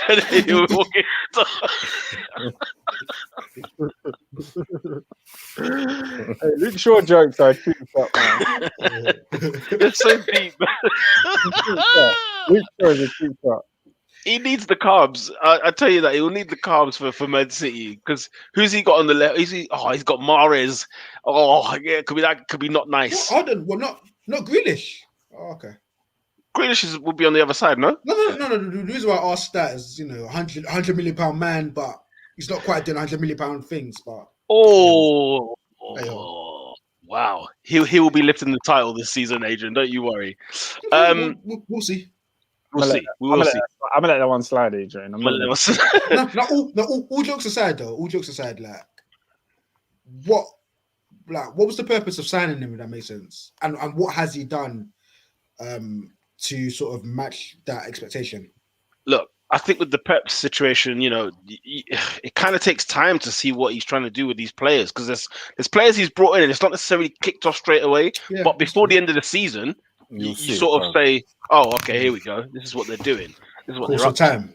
I'll give it time. Yeah. Look. By February, we'll be talking about how good Grealish has been this season. That's the honest truth. He'll be a contender. I would even argue a contender for one of the players of the season. He'll be in the top 10, for example. So, no. And when you're under Guardiola, I have no stress. I don't worry. I would not worry at all. Sunday fixtures. Sunday fixtures, 2:00. By the way, there's 3 games on at 2:00. Yeah, Oscar, Leeds at home to Leicester, Everton at home to Spurs, but the game on TV is Arsenal at home to Watford. Okay, Arsenal home win, mate. Yeah, Arsenal should have. I don't trust us though. I don't trust. So what happens when the clock strikes 3 p.m.? Does the stream just end and you only get the first? No. That's only on Saturdays. Is the 3 o'clock blackout? Is the media blackout? It's the Robert Mugabe media blackout at 3 o'clock on a Saturday. He doesn't make Man United's first 11. Very frustrated. Wait, next fixture, bro. Please. We gotta stop taking Abdi seriously. Last time Grealish went to Old Trafford, did he not score? He did. I thought he did. No, but actually, he actually might have a point. Under Ollie, does Grealish start for United? Probably. Yeah, not. well, yeah, that's the preference, isn't it? That's the caveat. Yeah, that's the caveat. Oscar, Arsenal, Watford. What do you reckon? Full house? Home? Arsenal win. Watford are woeful. Is that a full house from everybody? Yeah, we're moving on. Smells of an embarrassing Arsenal defeat. I can't lie. Do you know what? Yeah, there is a pong. There's a pong. There's a pong in the air. I'm not gonna lie. Yeah, you're right. There's a scent. There's it's a sock that's been worn 3 days in a row that I am smelling. I can smell some fuckery. You know what I mean? This guy. I can smell I don't know. Honestly, I agree. Watford are horrible. 2-1 Arsenal. Man, Ranieri, bro. If it wasn't Ranieri, I'd say Arsenal comfortable home win. Ranieri, man, you don't know what he scored 5 at Goodison, man. Yeah. Goodness sake. 5. What's he got 5? Listen, Ismail Sarr, people like that, they're gonna give our guys a horrible time. A horrible time.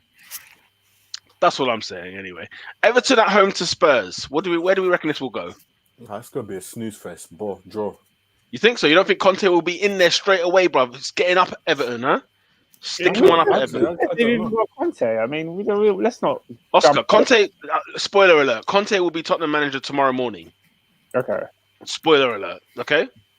You heard it here first, ladies and gentlemen. Exclusive, ladies and gentlemen. No. Exclusive on Sky Sports, bro.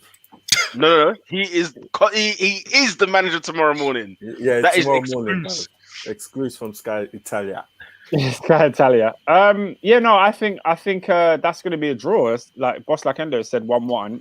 I can see it being a draw. I think Everton need to bounce back, and I don't see how you cultivate anything good out of that Spurs side at the moment, because guys, against the side that's organised, they're going to struggle.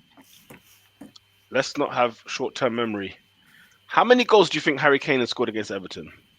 Because here's what I tell you now. Get him in your fantasy team and captain that bad boy. That's all I'll say. I'm not doing that. Wow, how many? What, 7? At least 7. Just get him in your squad. By the way, in Premier League history, this feels like it's the most drawn game in history in every Premier League. It does. It does. I mean, just sort of Google it. Everton Spurs. It's a 1-1. It's a 2-2. Yeah, it's always a draw. It's always a draw. First. What do we reckon? Anybody else got anything on this game? Everton Spurs? Other than I'm definitely not watching it. No. You want to see the Everton crowd get on Rafa's back? Yeah, there's something about a tactical battle between Antonio Kante and Rafa Benitez that just doesn't seem appealing. I don't know. Judge, I didn't even realize that recipe. That is a horrible recipe. Yeah. Rafa and Conte, God. Mo Salah has more goals than Tottenham. Yeah.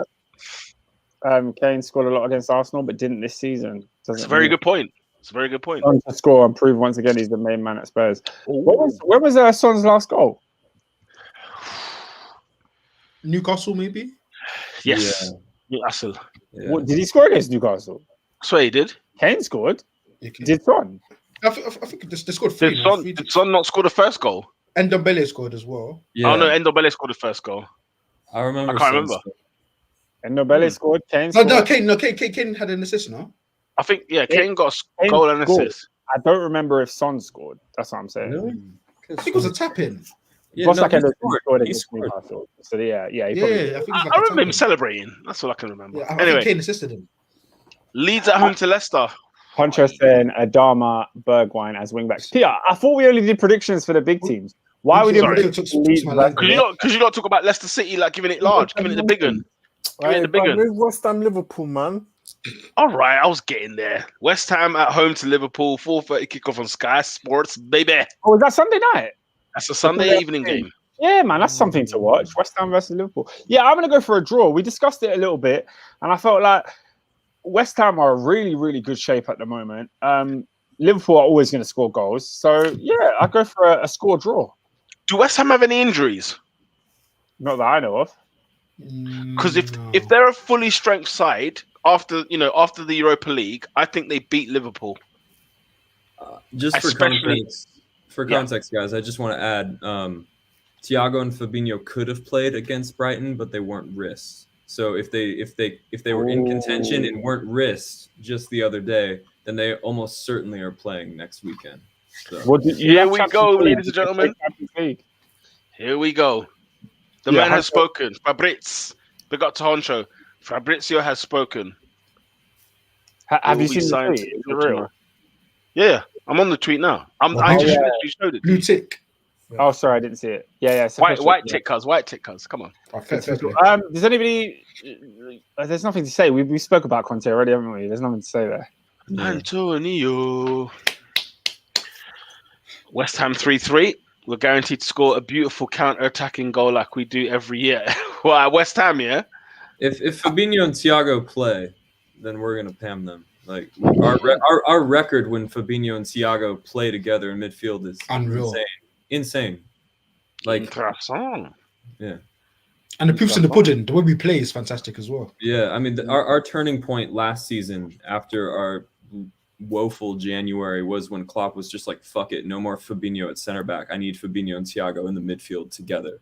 We need as much normalcy as possible while things are clearly not normal. Was Leipzig the first game? Like, I seem to remember from Leipzig onwards, like our season was...